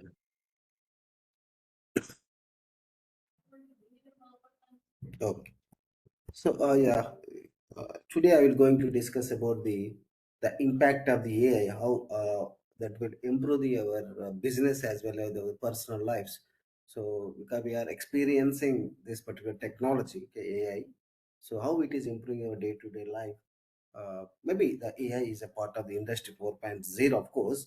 So the industry is the AI is everywhere nowadays. So without AI, so we cannot see the domain where we cannot use the AI. So every AI is everywhere. So we are not exception of our personal lives and the businesses. Okay. So the business point of view, I will discuss about how we can use this AI and blockchain technology for the improving the business, like in supply chain manager. How can we optimize the supply chain management in the there? I will use the AI technique. How we can use it. Okay. So first, let me see the how this live the AI because yesterday I was discussing about they broadly the the crux behind the AI, the basic funda behind the AI is the data, and there's a lot of data is available, and we are storing in the cloud or data warehouse or in the big data platform, and ultimately we are applying these AI techniques to analyze this such a huge voluminous data for the effective decision making. Okay. So I like this So the whole idea of this AI model is in the industry 4.0. If you are mentioning, it, a, we are making the auto or moving towards the complete automation. Automation means we are the same task which earlier people were done by the with the help of the manpower and the human beings. Now we are doing with the help of the computers, and these computers are now intelligent enough. That you have to remember always, that the what are the current any computing device is now intelligence, like intelligent enough, it can make the decision on its own. But earlier the computers were, they're like whatever you instruct it will follow, it won't think on its own. But now the computers are can think it, because we are giving the artificial brain to the computers or the computing machines, so that these machines will take the decisions on their own as if like a human being. So that is the beauty of this AI. So when you deploy the AI models inside any particular computing machine, so these AI algorithm will make the model to intelligent. Okay. Now let's see how, when I give such intelligence to the computing machines, like computers, or it could be a mobile phone, anything, wherever it's a computing available nowadays. Every IoT device, if I'm talking about, has some computing and storage, some storage, some computation, and ultimately it has some the communication. Sir, sorry to interrupt you. Yeah. Are you changing the slide? Your slides are No, not no, no, no, changing. no, no, no, no, no. Yes. Okay, sir. Okay, sir. Okay. Carry on. Carry on, sir. Yes. Yeah, let us down. If you see in the AI, so if you look at, this is the chart bars. Okay, earlier we used to have the customer relation, customer care centers. Now we don't need to have any customer care center. If you go to if I go to any banking applications, so if I take the SBI, State Bank of India, so if I want to make any the information, if I want to get, earlier I used to make the call to uh, the customer care, and I used to be get the information. Now with the help of the chatbots, so go directly, you can interact with the chatbots, and you can get the desired information. So the chatbots are another the help of the AI. So because they are interacting within the naturally, I mean, so how you are interacting with the customer care. So you feels that outside for other side there is a human. You feels, it gives the illusion that on the other side of the uh, your browser there is a, or your is a human being, as if like a, how the human being will reply to your answers and questions to the responses, as if like that it is the chatbot will give the response, because it has to understand, the text you are typing. Suppose I may type because I may use some shortcuts also in between. So so we should the other side, the machine, the algorithm which we are going to develop, is it should understand this. So this comes under natural language processing. So the machines on the other side should understand the language which you are written, and that it has to understand. Once it understands, it can generate the response. So these response, like maybe the chat GPT comes under this, so chatbots and all chat GPT comes under this particular the AI, the machines. So that works on the text data. So that basically it comes under the natural language processing. So means now we are reached the extent to the we are earlier we used to interact with the computer in a specific programming language, isn't it? Earlier I used to uh, interact with the computer in the programming language, but now in the natural language, in the English, or in some local language in Telugu, you can interact with the computers. Now the computers are understanding the local language and English, Hindi, Telugu, Marathi, and all the languages. You can interact with the chatbots. Yes. So whereas this chatbots is based on the is an AI application that builds on the text. The text is a if you write something and it will give a response, you will get some. Now with a voice-based system, so if you go to Alexa, Siri, and Google and Cortana, so they are Microsoft. So all this voice-based system can understand your voice. Suppose if you are designed your all these machines in the English language, so these things, these algorithms, because the Siri is not a device, it is an algorithm. So the moment inside that there is a algorithm, that algorithm has to, you have developed it in such a way that it will understand what you are speaking. But earlier the chatbot, what you are typing, what you are writing, it will understand. In case of voice assistant, so what you are speaking, it will understand, and in response it will give. Nowadays the TV is also coming with Google and everywhere. Now instead, now we can communicate with the computer, the algorithm, with the voice mechanism, with the voice media. Yes, autonomous vehicles. So if you're looking at the nowadays the Tesla and even the Mahindra XUV7, they are developing the autonomous vehicles, maybe ADAS level 2 and beyond that. So these vehicles will get the data from the different sources, and these data will be processed in the real time. They will process in the real time. There is a GPU machine inside the computer, inside your car, and there is a computing machine inside your car, and there's a different data coming from the radars and GPU systems and all this stuff, and uh, uh, then it will make the decisions instantly. So this make the decision the instantly, so that to avoid the accidents, to make the braking, apply the brakes, to divert the steering and all. So it will accordingly, it will act. And so what we are trying to do, that we are replacing a driver. So it's a driverless car. So this is another level of the AI intelligence, the where the usually the decisions, who will take the decision in the car driving cases, the driver will take the decision based on the is knowledge and all. But here the computer is making the decision. So see, now the automated diagnosis systems, I think somewhere maybe yesterday I was mentioning about yeah, the Google has developed a deep learning model, and now this Google will detect. Google has developed as a part of the DeepMind program. So they have developed an automated diagnostic systems for the scanning of the breast cancers. Okay, so they will take the input. Usually, we will go to the doctor, an oncologist, and we will show we will show to the doctor, and based on that, he will identify whether there is a disease or not. Now here onwards, you cannot, you need not to visit the doctor. Justly from the home itself, you can upload the CT scans, the scans reports to this application, and this application immediately will analyze the immediately will respond by analyzing these reports, and it will detect whether say benign or malignant or positive or negative. So it is given a response means.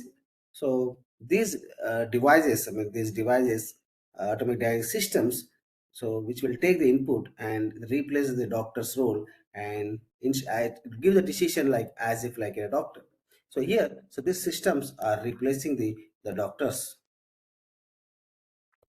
Okay, now these systems are replacing the diverse jobs.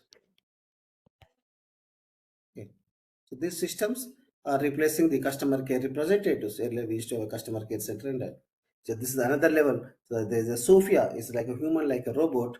Now you can use it for the teaching purpose, or you can like a maid. What the maid will do. So the same thing we can use it. The Sophia is marketed as a social robot that can mimic the behavior and induce the feelings of love in the human. So how, because humans have emotions and love and okay, right. Now can you unmute yourself? Yeah.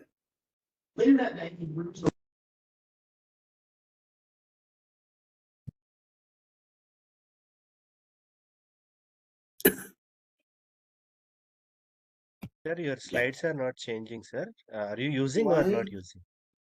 I'm using, sir. I'm No, not no. changing. Sir, Huh? right now Yeah, yeah, only that's what. a slide is showing. Oh my! Please make I it have. into I have. slideshow. No, sir. I'm changing. No, that's what I've asked at the beginning. You said not using right now. Right now, that now. And now Now also it's is not my changing, slides sir. are okay. Let me Only wait. first slide is visible. Okay, I'm changing, sir. Wait. Let me stop this scare.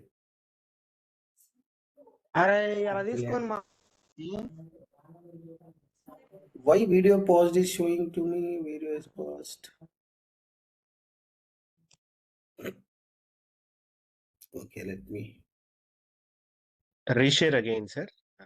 I will share. Stop sharing because sharing. Yeah, that's what. You can try again.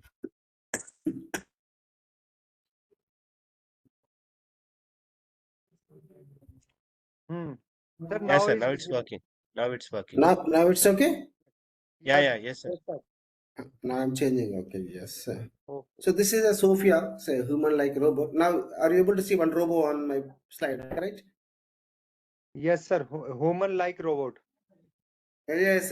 Thank you for confirming. Yeah. Okay. Yeah. So this is the another level where the AI reached. So they have developed people have developed the human like a robot for the uh, so woman like a robot, so that will behave like as if like the humans, and we can use it. Maybe soon we can use it for maybe classroom teaching and all this stuff. Maybe there's a Bangalore one called the school has adopted this particular technology. Okay, so now you see how they are responding. So if you look at there is a video, very interesting video where the CNBC people have interviewed this particular Sophia for the, so look at how it is responding. Okay, I want to show that video. So I'm clicking on this link and it will take to Google. I don't know if it's available or not.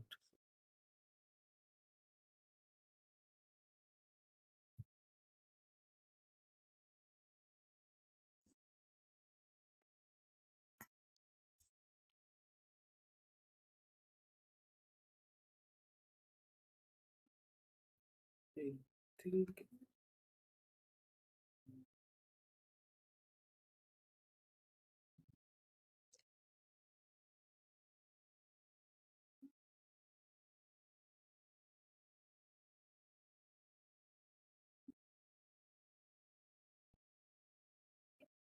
sorry, this just I will finish it so that you will understand how they are responding. See, the Sophia is see,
yeah, you can watch it. Will share the slides with you, and if you want, I can sharing this link with all in these. I'm putting this in chat.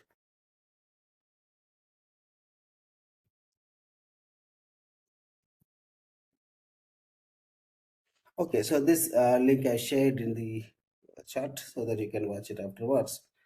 Now, if you look at what extent they have reached, so that they are developed in a robo and an AI machine, so that has emotions Video too. link, no? Yes, I shared the link. Yes. Okay, thank you, sir. So you can watch it. It's quite interesting and see the what extent the AI reached, and even the I think Saudi Arabia has given the maybe citizenship to this robot. I think so. I'm not sure, but somewhere I read. Yeah. So the Sophia has it has emotions too. It will feel angry. It will cry and something like that. It has a like human being. It is acting. So right.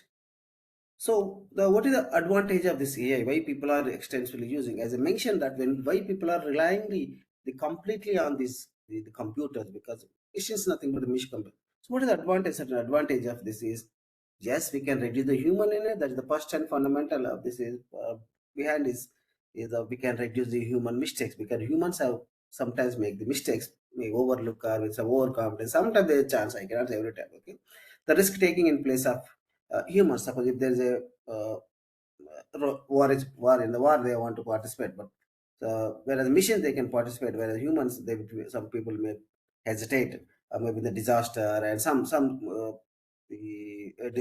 there's some risky prone areas, okay, so where we have prone to risk. There we can deploy. We cannot deploy the human beings, but we can deploy these robots, and they're doing the job as if like human beings. And of course, they are 24/7 available. Means there is no restriction like 8 hours a duty like human beings. Whereas human beings, we will talk about the workforce rules and maternity leave and all the blah blah blah. We have to all the blah. We have to 8 days a week, 8 hours a day, and Saturday Sunday must be all day. And he will take leaves on some public holidays. So if there we have so many exceptions humans. If there's a when I'm recruit a particular employee, so then there's a, I have to provide minimum 8 days, 10 days CLs and 30 days ELs and all this stuff. If the ladies they have for maternity leave and all this stuff. So if you are having this kind of hiring the human resources, so this is a problem. So we can avoid all these things, okay? And we can take the mostly we can take this kind of repetitive jobs, okay? So where we do the same task many number of times, and so that we can, of course, we can use these techniques, use this the physical AI machines, maybe in the faster decision making purpose, like in the medical and medical, especially in the medical field, okay? Yes. So if coded properly, so the logic entire thing behind this AI machine is, so there is a computing machine. So inside this computing machine there is a program inside the computer. So this program we are calling as a machine learning model or deep learning model and all. So this program you have to properly code it. Okay, you have to properly. If the coded properly, AI would have the lower error rate than the human beings. What I mean that, so it all depends on the code you are going to write. If the code is perfect, it's better than the perform human beings. In the sense, they do the less mistakes than the human beings. It would have been incredible precision. With the precision, it can make decision, accuracy, and speed, and would not be affected by hostile environment, thus able to complete the dangerous task, explore in space, and endure problems that would injure or kill the people. So basically, when you are designing such a machines, so they can use in the where the high risk prone places for the human beings and all. The AI can dramatically improve the efficiency of the workplaces and eliminate the necessity for humans to perform tedious tasks. As I told that, so it's completely replacing human beings now. We are so maybe after down the line, I can say that maybe 2 or 3, from 5 out down the line is 5 years, 5 years. So maybe everybody's job is in the risk because now it's replacing the doctors, it is replacing the drivers, and it is replacing the what I can say the customer care representatives. Maybe I hope it may not be the great extent for the uh, I don't know what extent it will be used in the education sector. Some people have, the schools have adapted this technology in the Bangalore. I don't think it will work out well because the teaching it may have, because we already witnessed the how the impact of the online teaching during the COVID-19. So I think it has ruined so many people's life. I mean, we can because so the teaching should be always in the physical, and then people will learn a lot of things. So in the teaching, when then the people are spending in the any institute, they not only learn the knowledge, they will learn some other aspect of the life and all this. I don't think. I mean, let's see what extent the human robots will replace the duties of the professors, and if that comes to that day, so all our jobs will be in the risk. So okay, let's see what extent it frees on the humans and allowing them to perform the task and that involve the creativity and leaves enough room and time for the interpersonal aspect of their lives. The aim makes the people lives more efficient, powering many programs and services that help them for everyday things, such as connecting with the friends and using an email program or ride share service and all. So we can use the AI machines, AI develop algorithm for the navigation, like a Google Maps and travel also. Whether we are booking a flight ticket or using the Google or Google so it means, but I mean, in everyday life we are started using this AI machine. So in agriculture industry too, it's not exception under agriculture. So some artificial robots are capable of harvesting in a faster, higher way than the human beings.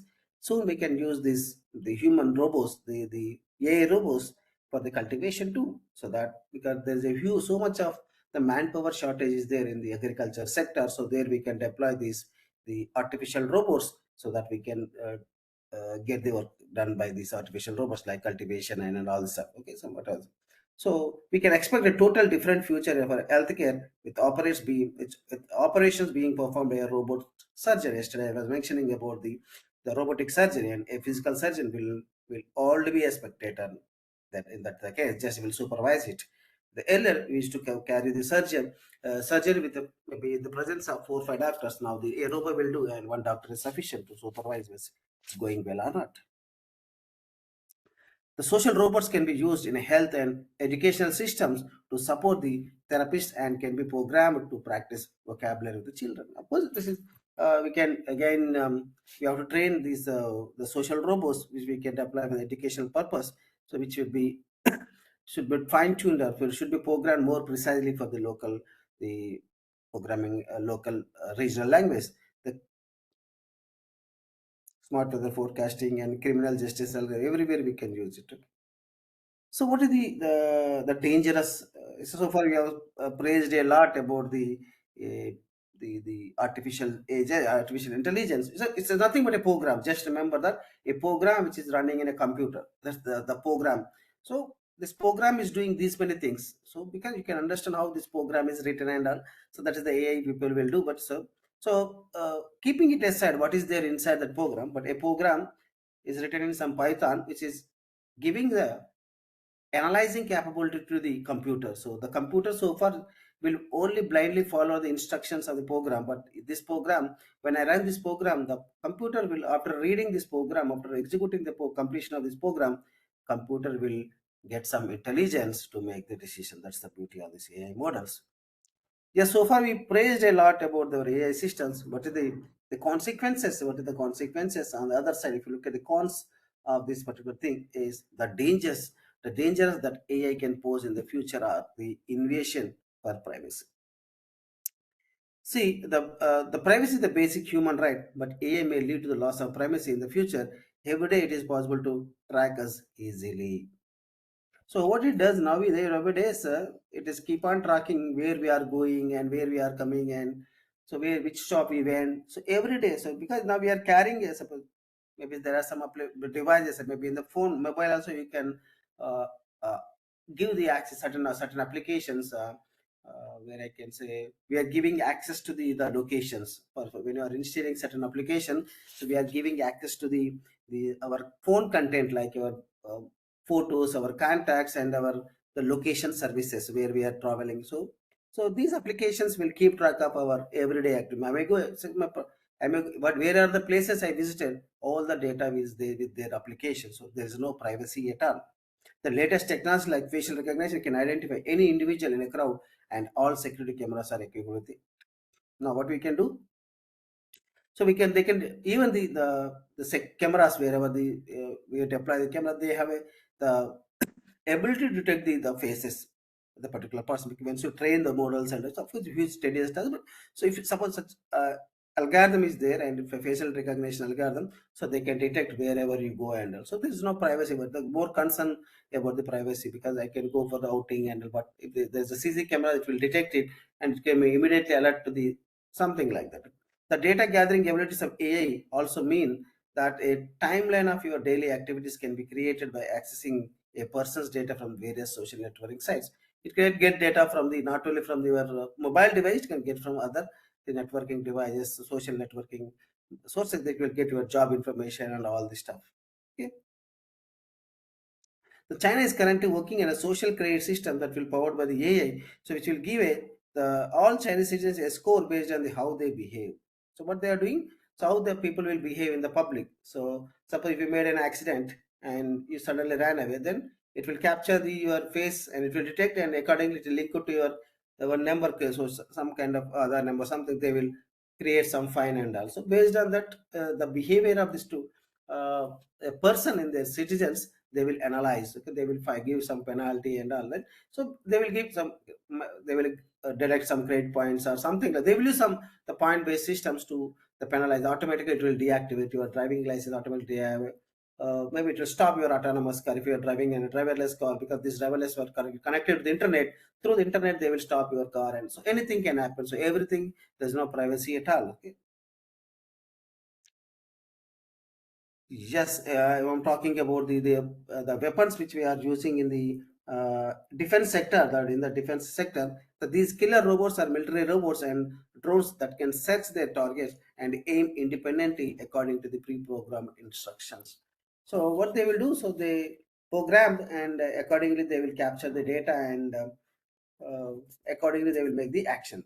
Almost all technically advanced countries in the world are developing such robots so that we can reduce the manpower. So we can replicate the same robot multiple times, so we can deploy at the border to secure our boundaries and all. The future wars will be not fought by the humans, and the use of autonomous, the lethal weapons would be inevitable. Soon we are, it's not exceptional, so we are going to see this kind of autonomous weapons. But what weapons cannot distinguish between their targets and innocent people, because as it is, there is a person, and a person can distinguish the target, what is my, whom I want to hit. Suppose I want to some of the Pakistan people is there, and there is a beside that there is a terrorist there, but we know how the terrorist look like. So if they are, the missions will unable to detect it, I mean they may misfire even some innocent people, there is a consequences will be there. But a serious problem would be if these killer robots were developed by government that do not care about humans' life. Okay. So the biggest problem is the loss of the human jobs. It's a threat to the human society that we are losing our jobs. Okay, as AI becomes more advanced, it will obviously take over the jobs that were once performed by the humans. Yes, according to the report by the McKinsey Global Institute, around 800 million jobs would be lost worldwide due to the automation by 2030. So look at how many people are losing their jobs, what they are going to do by coming onto the roads. You can see, okay, the robots do not need to be paid, so the owners of the AI driven companies would make all the profits, increasing the gap between the rich and the poor even further. So what is happening, if there is no work for the human being, they will not earn anything, and the gap between the rich and poor will be increased. So there's another problem with AI terrorism. The drones are already being used in terror attacks, and autonomous vehicles could also be used to deliver the explode bombs to create the guns that could track movement without any human help. So we can use AI in the anti-terrorism and terrorist act. So suppose if the terrorist will develop these kind of things, then it's a problem for us. Okay, so if they are using the drones and these autonomous to develop to explode the bombs and all, by terrorists, then it's a problem. Okay, so this is the how the future of the AI is going to be, and some extent or the great extent we already witnessed most of the things. Few are yet to come in the market. Okay, so this is as far as the AI, how they are changing their daily lives. Okay, now coming to the how this the AI or machine learning models are impacting the businesses. If I'm as far as the business is concerned, so how it is going to impact the supply chain management. Okay, right. In this competitive market where the business is constantly striving to enhance the profit margins, so we also always, everybody is doing the business or make their profits, and how they are going to make the profits is by reducing cost and provide the exceptional customer experiences, and the disruptive technologies like machine learning and the artificial intelligence offer some excellent opportunities. So these, the as a part of industry 4.0, every industry will have their supply chain management. They will be a sequence of entities, or I can say a sequence of entities or not entities. So this will maintain the relationship from the product delivery, the raw material from the raw material to the product delivery to the end user. So this will, we will, there is in between the chain of and organization, I can say entities will be there. So how effectively you are managing this supply chain link, so will improve the profits of the model and profits of the organization. And because by optimizing the costs and providing the exceptional customer services to the end user, this can happen when you are adapting the ML and DL techniques, or I can say AI, or the cloud technologies, or IoT technologies. What I mean that you have to use the technology to in our industry to adapt this technology. But more importantly, AI will play a crucial role among all. So how we are using this machine learning? So because machine learning is not AI, so don't get confused with the AI and ML. So both are all of the synonyms only. So you can use it interchangeably also, AI and ML. So the artificial intelligence and machine learning have recently become the buzzwords across the different verticals, but what do they actually mean for the modern supply chain management. So how they are going to impact the SCM, the supply chain management. To begin with, integrating the machine learning in supply chain management can help automate a number of mandate tasks and allow the enterprises to focus on the more strategic and impactful business activities. So when you are adapting this ML technique as a part of Industry 4.0 to the supply chain mechanisms, so that will automate the majority of things. The entrepreneurs will focus on the other strategic and impactful business activities. They least bother about the things like inventory management and all this stuff.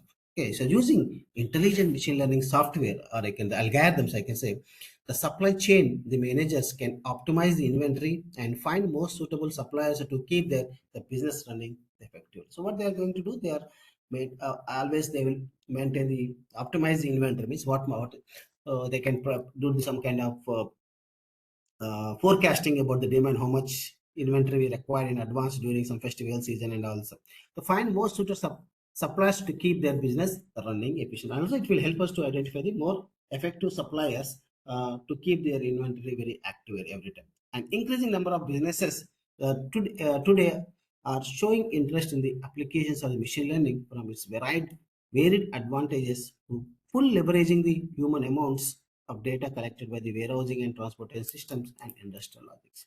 So this is possible when you collect the data, and of course, so everywhere you should have some kind of communication mechanism. So you should transmit this data the different parts of the organization.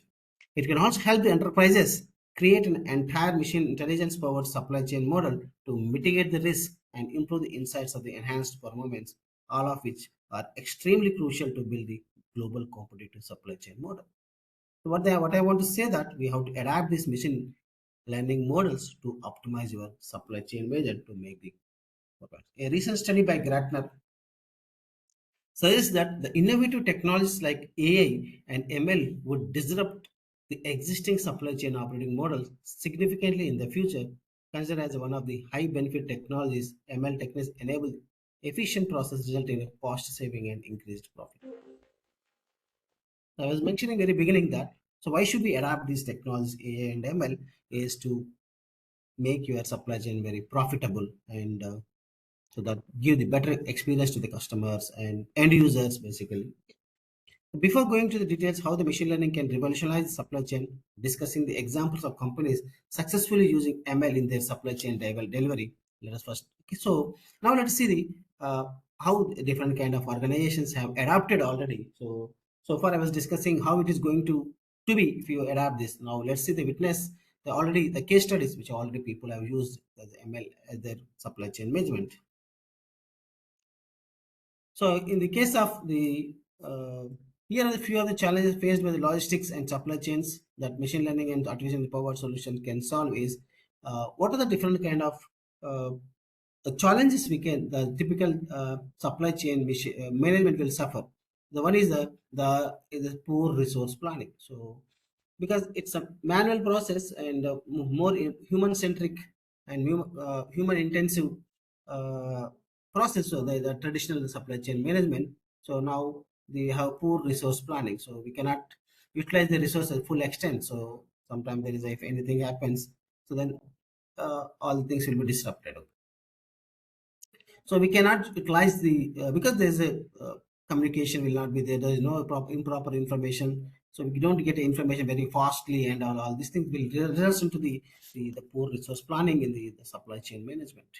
The inefficient supplier relationship management. So obviously, so we cannot maintain the good relationship, and sometimes it may hamper the relationship between the supplier to the end user. Okay, so the supplier to the end user, and of course the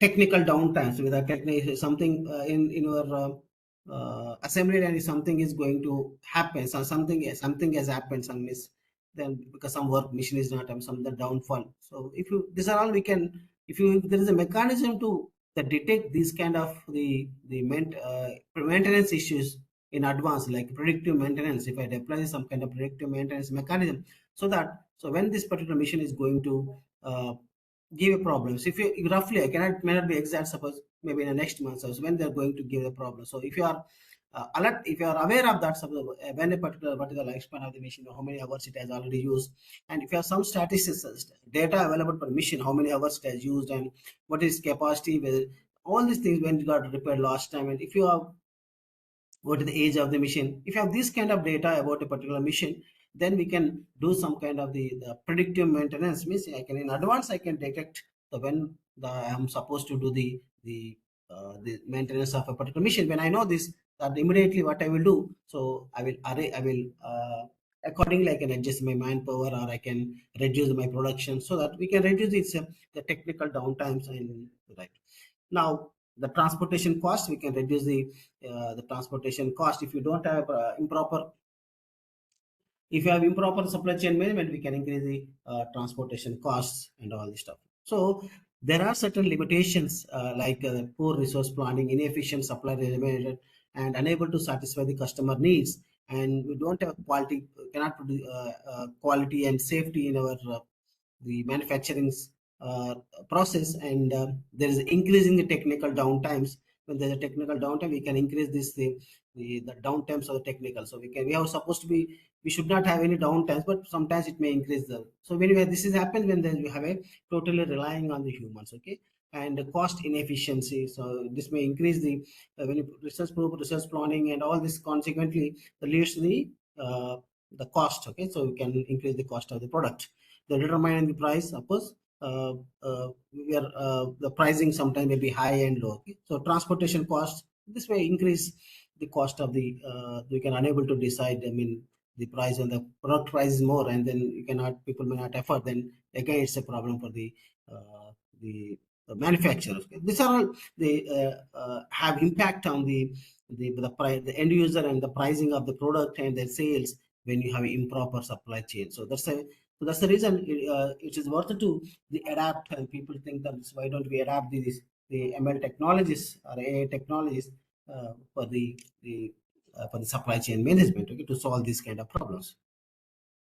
So let's see how the inventory management can happen inside in the supply chain management. The supply chain management. So inventory management is extremely crucial for supply chain management, as it allows enterprise to deal and adjust for any unexpected shortages, because they will maintain all the raw materials and all this stuff so in advance, so that there is no disturbance in the workflow. And okay, no supply chain firm would want halt their company's production while they launch a hunt to find another supplier. So this inventory maintain will have in touch with the suppliers. They will keep on get the products from the suppliers to keep the inventory ready, so that there is no production and there is no problem for the customers, end users, spare parts, and also similarly they don't want to overstock, as that starts affecting the profits, because when they maintain the overstock, so obviously they to clear out the stock, they have to announce the discounts. And also you should optimally maintain, you have to optimally maintain the inventory, so that you can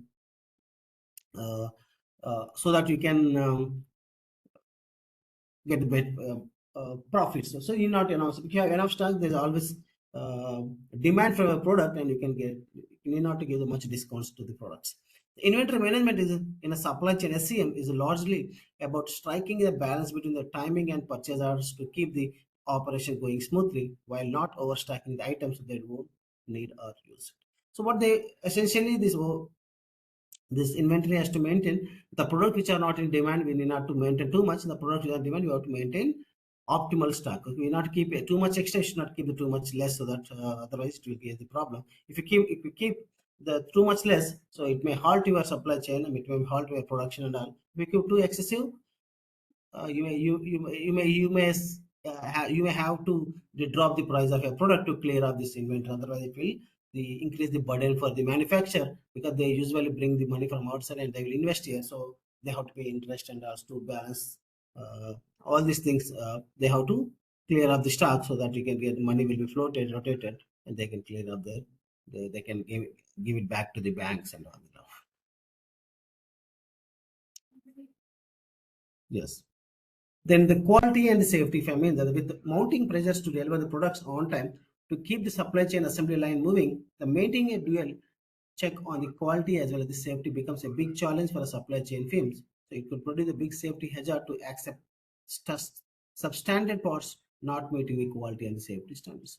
Of course, we have to maintain the inventory, and also we should maintain the standards and the quality, the standards and the quality, so that you should not damage the reputation of the product. So there must be a mechanism to suppose if you are talking about the car manufacturing industry. So when the spare parts are designed, so it has to undergo the quality test.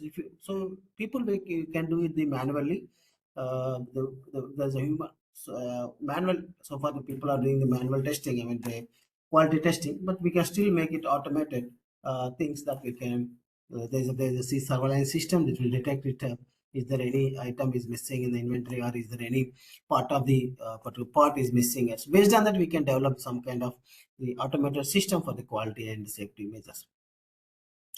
Further, environmental changes create the dispute, and economic pressures on the supply chain can easily turn into the issues and risks that quickly snowball throughout the entire supply chain, causing significant problems. So sometimes due to geopolitical issues and the trade disputes, geotrades, it may hamper. So you have to, in advance, you have to predict and you have to maintain your uh, supply chain accordingly. Okay? Suppose if there is a India-Ukraine war is going to happen. So what we have to do during this time, we have to before the war gets stopped. So we have to get the oils to the as much of as possible oils to the India, so that we can get benefit from the cheaper price on the barrel from the Russia. Okay, so when the war stops, then they will sell for the outside market. As the war is continuing, and so now we can get the benefit from the Russia. So we are getting the petrol and diesel at very cheaper price. So that's the supply chain.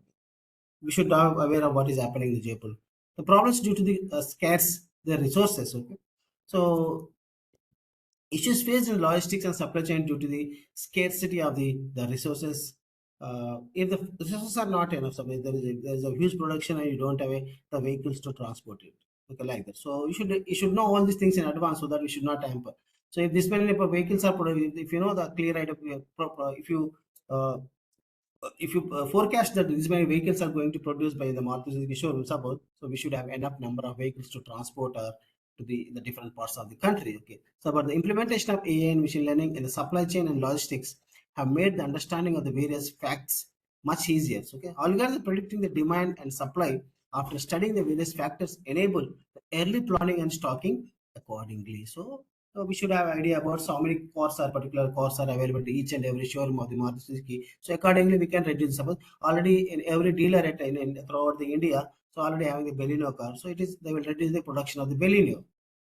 So if this information is coming, data is coming frequently from the different parts of the, so then we can reduce the demand. We can accordingly, right? So offering new insights in the various aspects of the supply chain, the ML has also made the management of the inventory and the team members become super simple. So we can, by adapting this ML technology, we can effectively maintain the inventories to reduce the cost and to optimize the cost.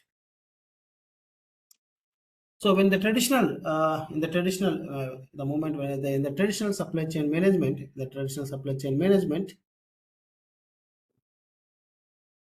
so a steep scarcity of supply chain professionals is yet another challenging faced by the logistics. Okay, so we don't have the professionals who are expertise in the supply chain, the professionals in the supply chain management. So these are the typical steep scarcity we are facing in the industry of supply chain. Okay, and can make the supplier relation management cumbersome and ineffective. When we have a lacking of such kind of professionals, so we don't have a good relationship between the management and the end users and all these things. So it will create a bad impact, I mean, to the end user, and so they will get a bad opinion of the product, and they will not get the customers may not be satisfied with it. So if you are improper, the supply chain management, like it's a part of the poor supply chain is when you have scarcity to the supply chain professionals, then it hampers your business. The machine learning and artificial intelligence can offer useful insight into the supplies data and can help supply chain companies to make the real-time decisions. So now what the people are doing, so with the help of this ML, and that will they give the fruit when you are analyzing this data, so that whatever usually the professional will do, now the program will do on behalf of the professional. It will give the beautiful insights about the suppliers data, and this data will help to the supply chain companies to make the decisions on their itself at the real time, right? So what is this you already gave the enough explanation about what is the machine learning and all. One second.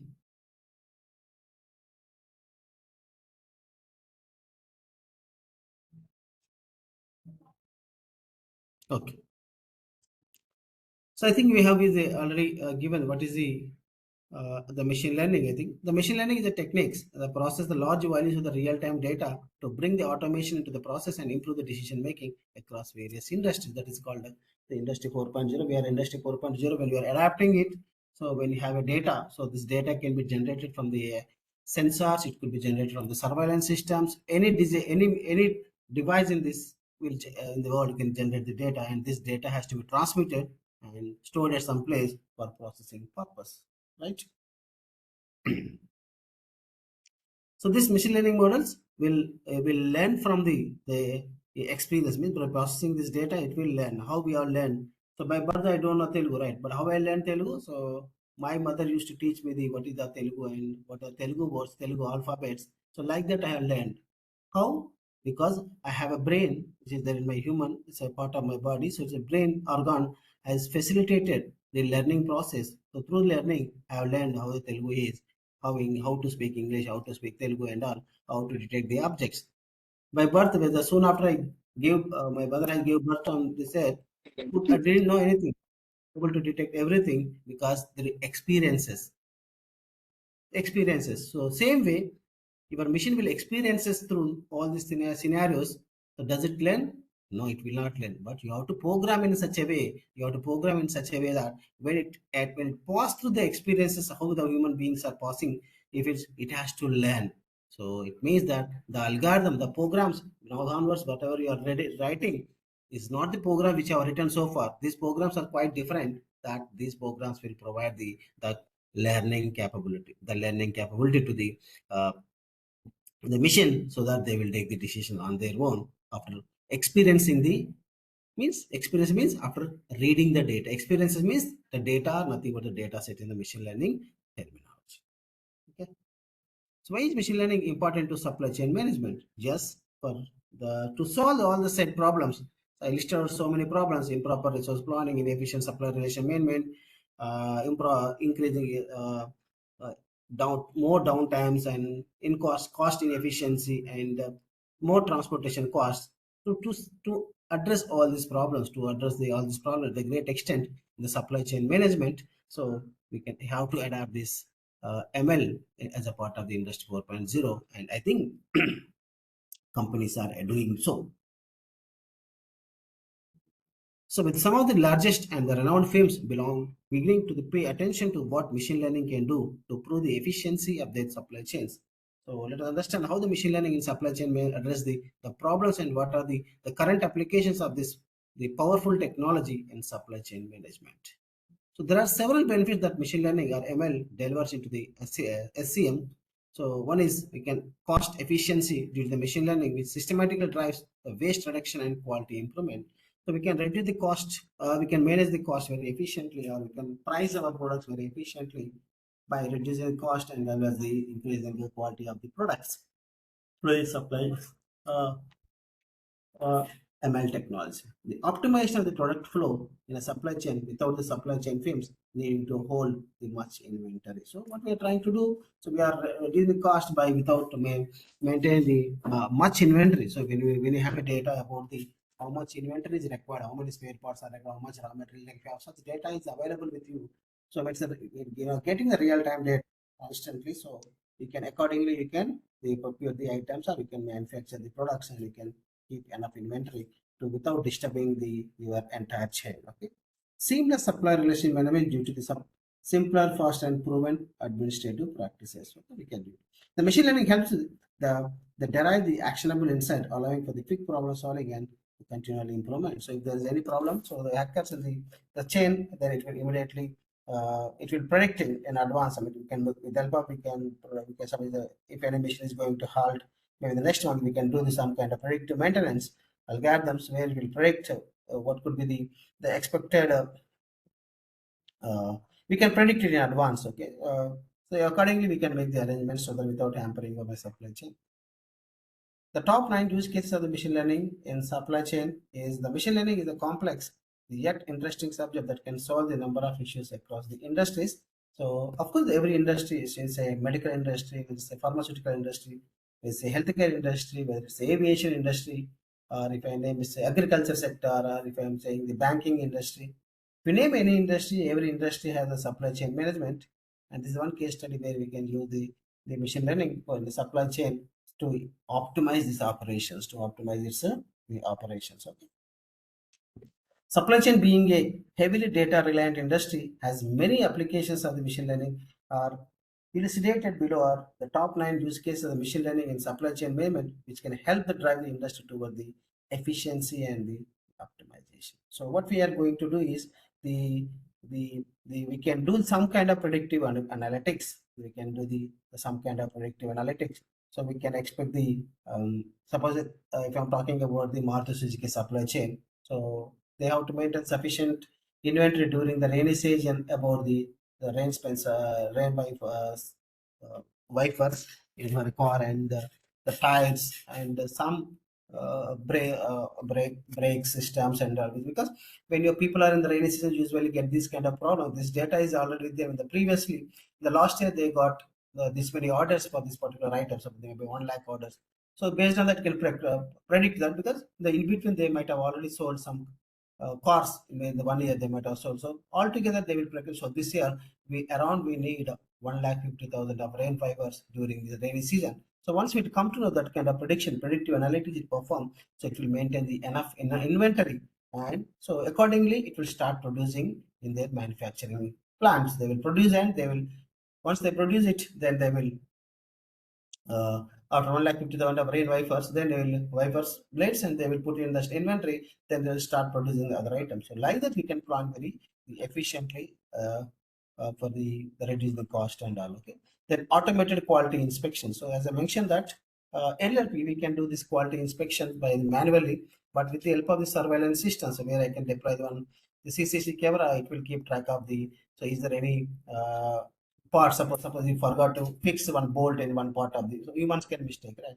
So we can detect those things. So some part of the car, the bolt is you forgot to fix the bolt. So this way, this all we can automated this inspections and all we can automated. Maybe some during the what I can the painting. So somewhere you miss the painting. So somewhere you miss the painting. So this and all we can automated, and these things, the automated quality check-ins can be, or inspections can be carried out with the help of the surveillance systems. Okay.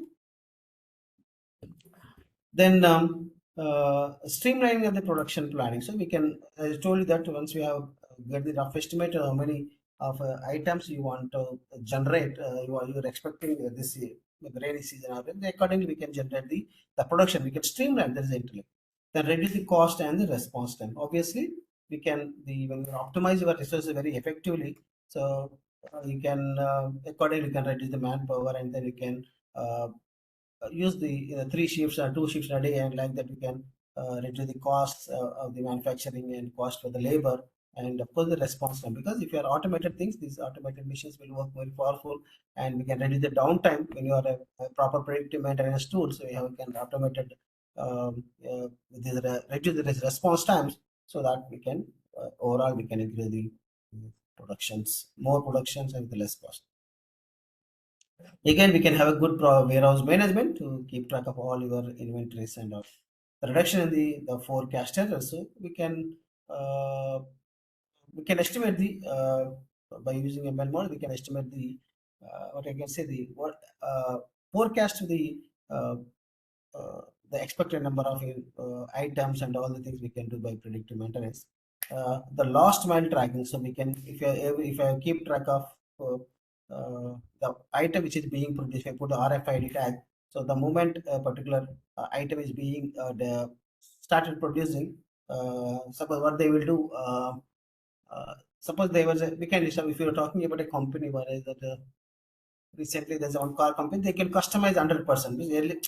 Earlier, so we can have a you are going with Maruti and Hyundai, you have a less customization option because you don't have any choice. So they decide the models, you have to purchase whichever you want, but there is no customization.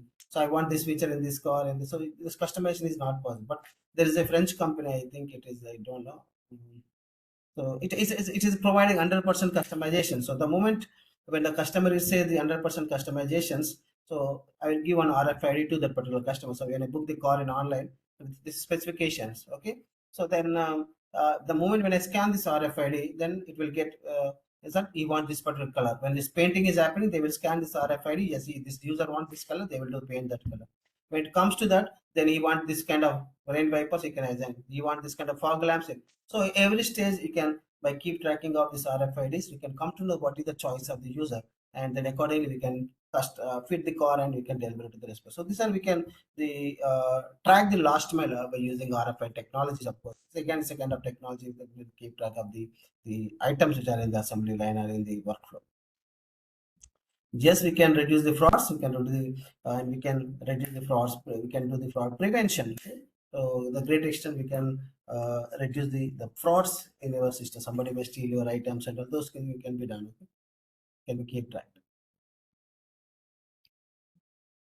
Right. So there are several benefits of accurate demand forecasting in supply chain management, such as the decreased holding cost and optimal inventory levels. So what will the advantage when you predictive analytics are good? Basically, these predictive analytics are called regression problems, or you can say the classification problem. I think somewhere in the last class I mentioned about what are the different kind of problems we can solve by using AI methodologies. The predictive analytics is a kind of regression problem where I will expect the demand. So what is the expected gold what is the expected price of the gold tomorrow?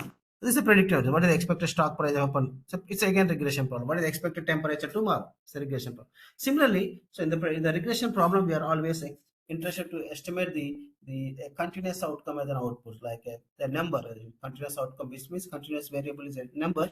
So like the temperature is 27 degrees, 27.1, 27.2, anything can possible. Okay, like that. So there are several benefits if you are using this kind of predictive analytics, like if you are developing some regression problems, regression models, and all. They do this the forecasting of this demand, and based on that we can hold the inventory. Suppose if we suppose in the future we require this many number of tires, then I can keep enough inventory. So then accordingly I can hold. Excessive tires are there, so if we don't require, then I can sell it to something like I can do it. I will stop producing that. So we can optimally maintain this inventory stock to reduce the overburden costs to the manufacturers. Using machine learning models, and companies can enjoy the benefit of predictive analytics for demand for is very useful tool. Okay?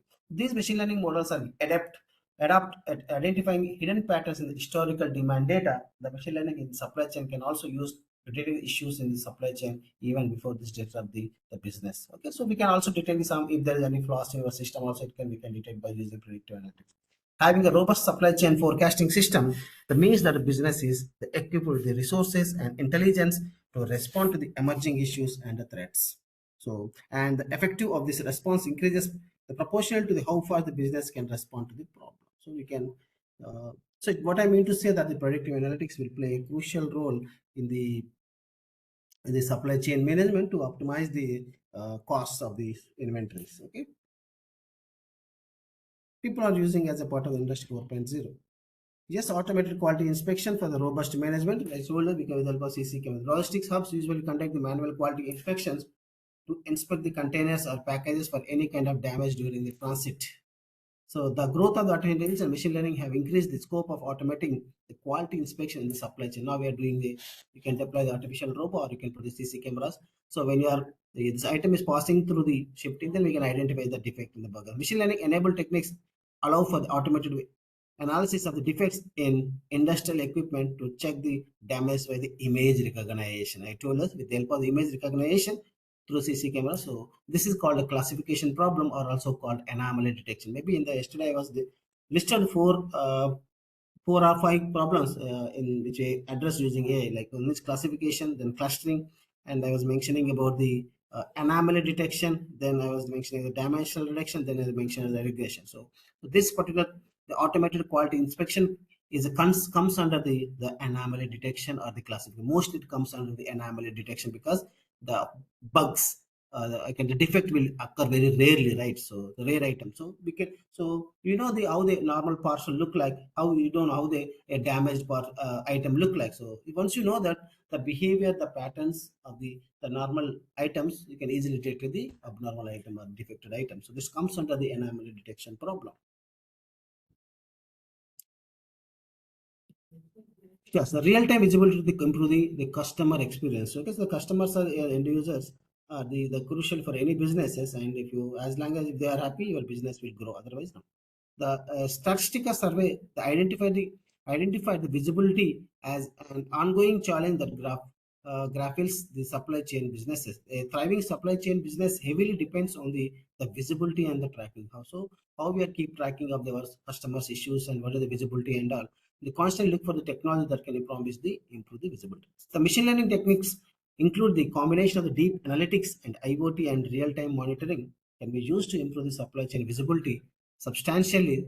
So, thus helping the business transform into the customer experience and achieve the faster delivery commitments. So, by adapting this, what I mean that the real-time visibility means we are using the IoT and with the help of IoT, we are getting the data continuously. You can monitor the system the real time, and this data you can on top of this data you can apply the deep analytics or AI analytics to make this some kind of the predictions. So that will this prediction will transform your the customer experiences for the achieving the faster delivery commitments. Okay, the machine learning models and workflows do this by analyzing the historical data from the varied sources, followed by the discovering interconnections between the processing along the supply chain.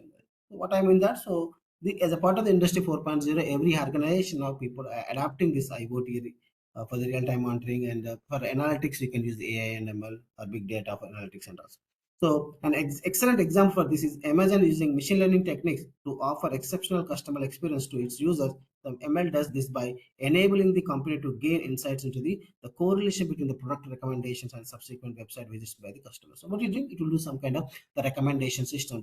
When you are browsing in the Amazon, when you are browsing in a particular item, it will show all the suggested items, all the recommended items in and around you, so that you can high chance of purchasing those items. It will recommend your items, so the customer experience is very good.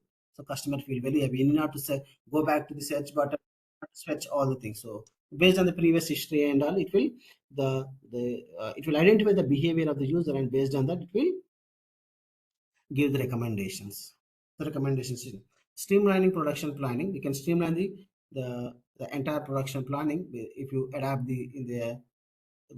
this technology which is available in the industry 4.0. The machine learning can play an instrumental role in optimizing the complexity of the production plan, and the machine learning models and techniques can be used to train the sophisticated algorithm on the already available production data in a way which helps in identification of possible areas of inefficiency and the waste. So we can reduce the wastage and waste management by effectively utilizing the waste management techniques to reduce the waste and all this. We can streamline the production. For the use of the machine learning in supply chain is creating a more adaptable environment to effectively deal with any sort of the disruption and so we can identify the bugs in the production systems if there is any by using predictive maintenance. So we will not hamper the production planning. We will not hamper the production planning.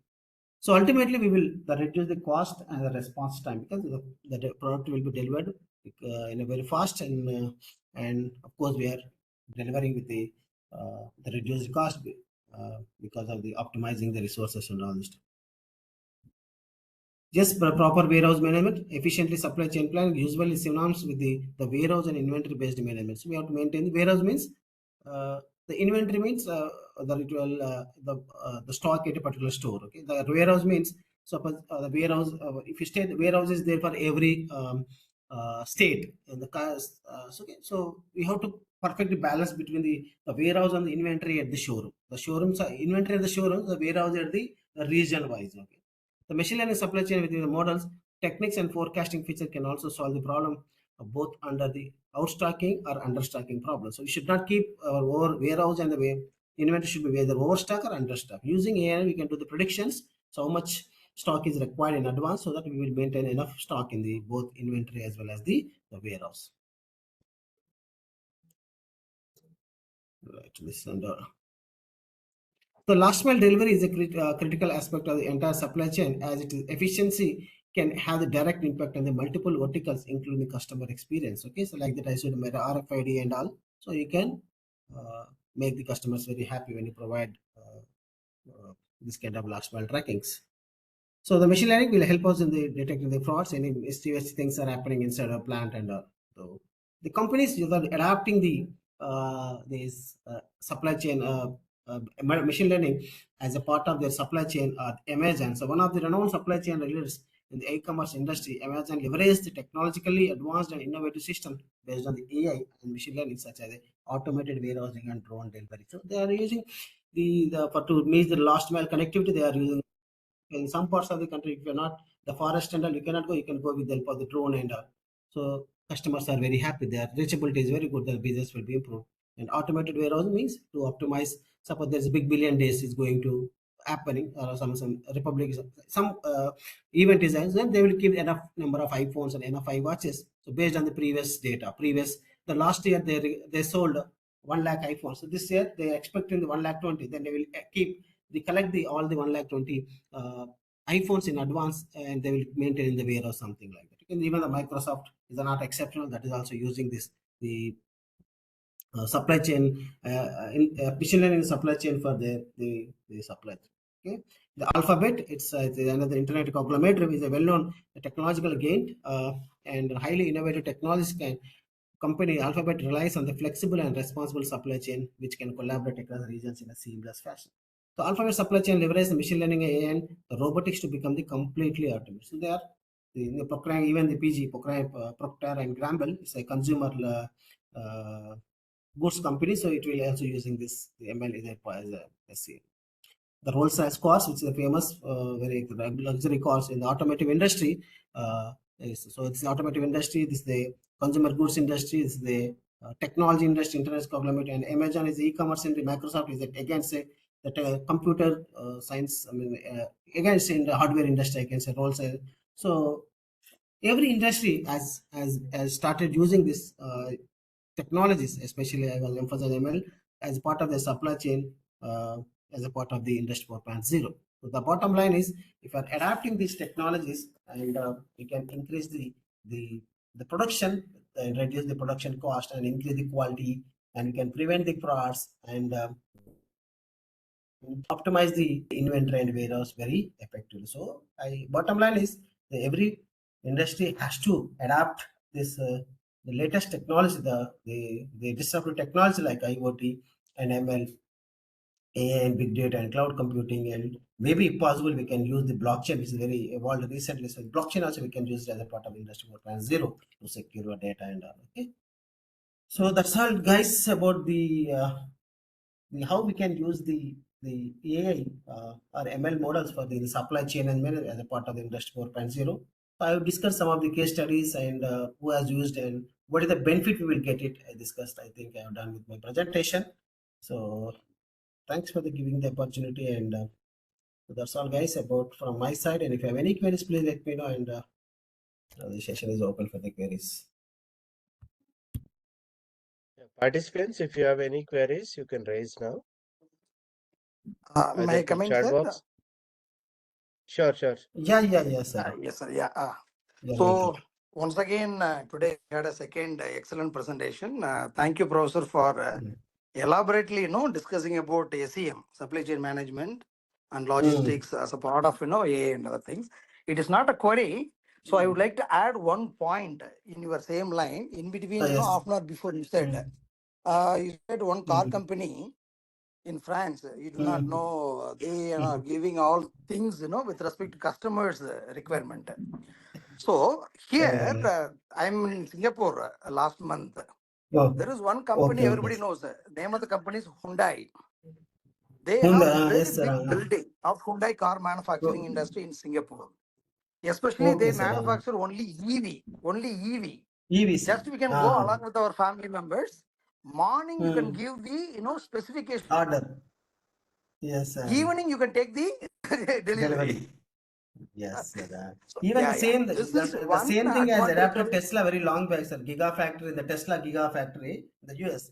The same, like you can book in online and maybe it can come to your home, maybe in 1 day or 2 days like that. No. Tesla also Here, do the same thing. no. That is entirely different process. Tesla. What I say here is in Singapore, you can go and you can sit in the environment and you can have the feel of how you are sitting inside the car. It is called digital twin. Okay. I think you might be heard about that. Yes, that is digital twin, sir. That is a digital twin. That is digital twin. AR, VR, XR, MR, yes. no processor. This is not a question. This is adding one more point on your presentation. Yes, yes, because yes, of true, this, sir. Yes, the even I have customer seen that. can feel the spec before the Mm. order, right? So really, it Yes. is a fantastic session, Professor. Once again, congratulations on behalf of all the participants. Thank you, Okay. Professor, for your wonderful session. Thank you. Thank you, sir. Whenever we are listening such a words from our audience, so we will feel very happy. At the end of the day, we want that satisfaction. When people are getting some knowledge from our lecture, then it's a great gift for us. Okay, so thank you for the appreciating. Yeah. Anybody else from the participants?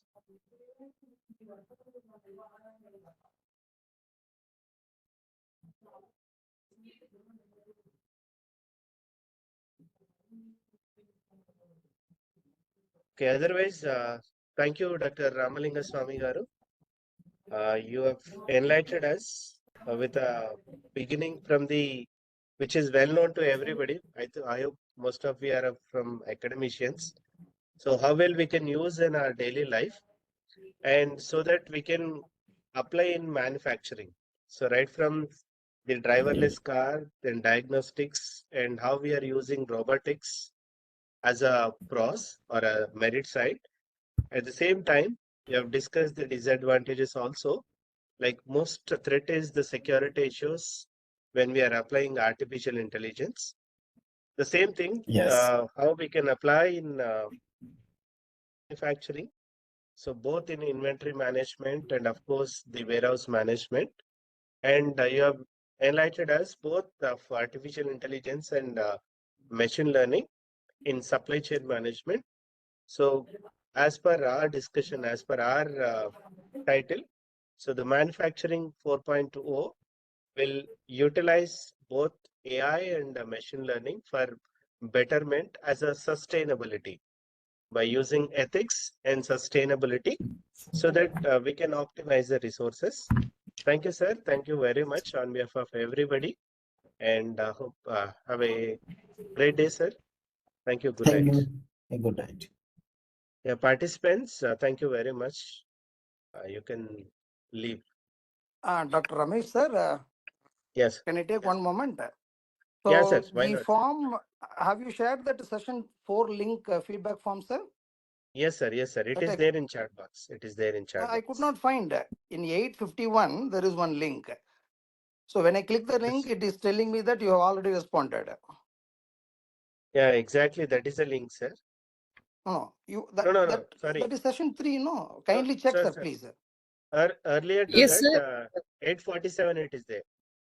847. Okay, okay, okay, Yeah. okay. Okay, Anybody Sir, kindly request? hold on. fourth, yeah, fourth session Yes, I link got it, is got it. posted at, yeah, yeah. Okay, got it, got it. So Thank you, thank you. all of you, please provide your attendance and feedback for both the sessions which are posted in the chat box. Any queries, please let me know. We will be on the platform for another 5 to 10 minutes.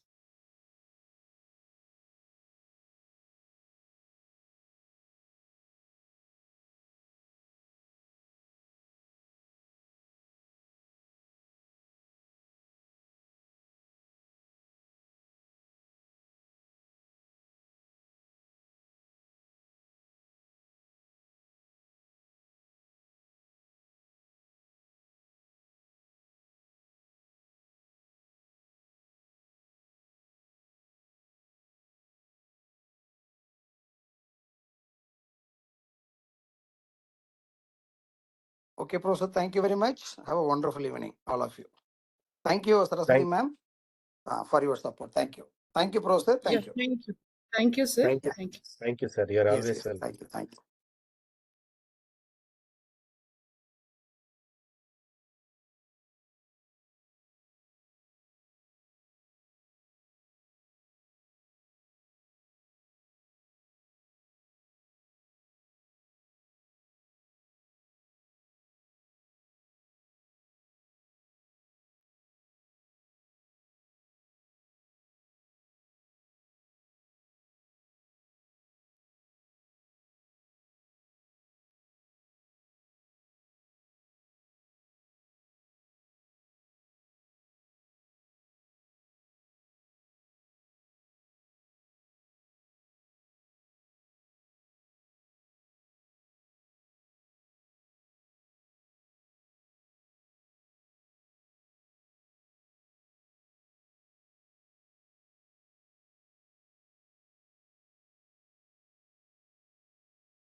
Ma'am, can I leave right now?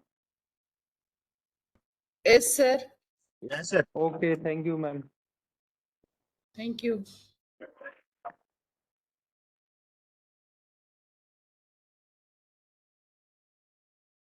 And Puneet, sir, you can check. It's already there in chat box. The feedback link is there in chat box. You can check. Puneet Kumar, sir.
Naresh? Madam, Ma'am, Naresh, if you are available, you just once again post a second session feedback form. okay, ma'am. I will post now. Yes. Yeah, somebody is asking for second session. Yeah, yes, ma'am. Okay, ma'am. I will do.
Ramesh, just make final announcement and close the session in another 2 to 3 minutes.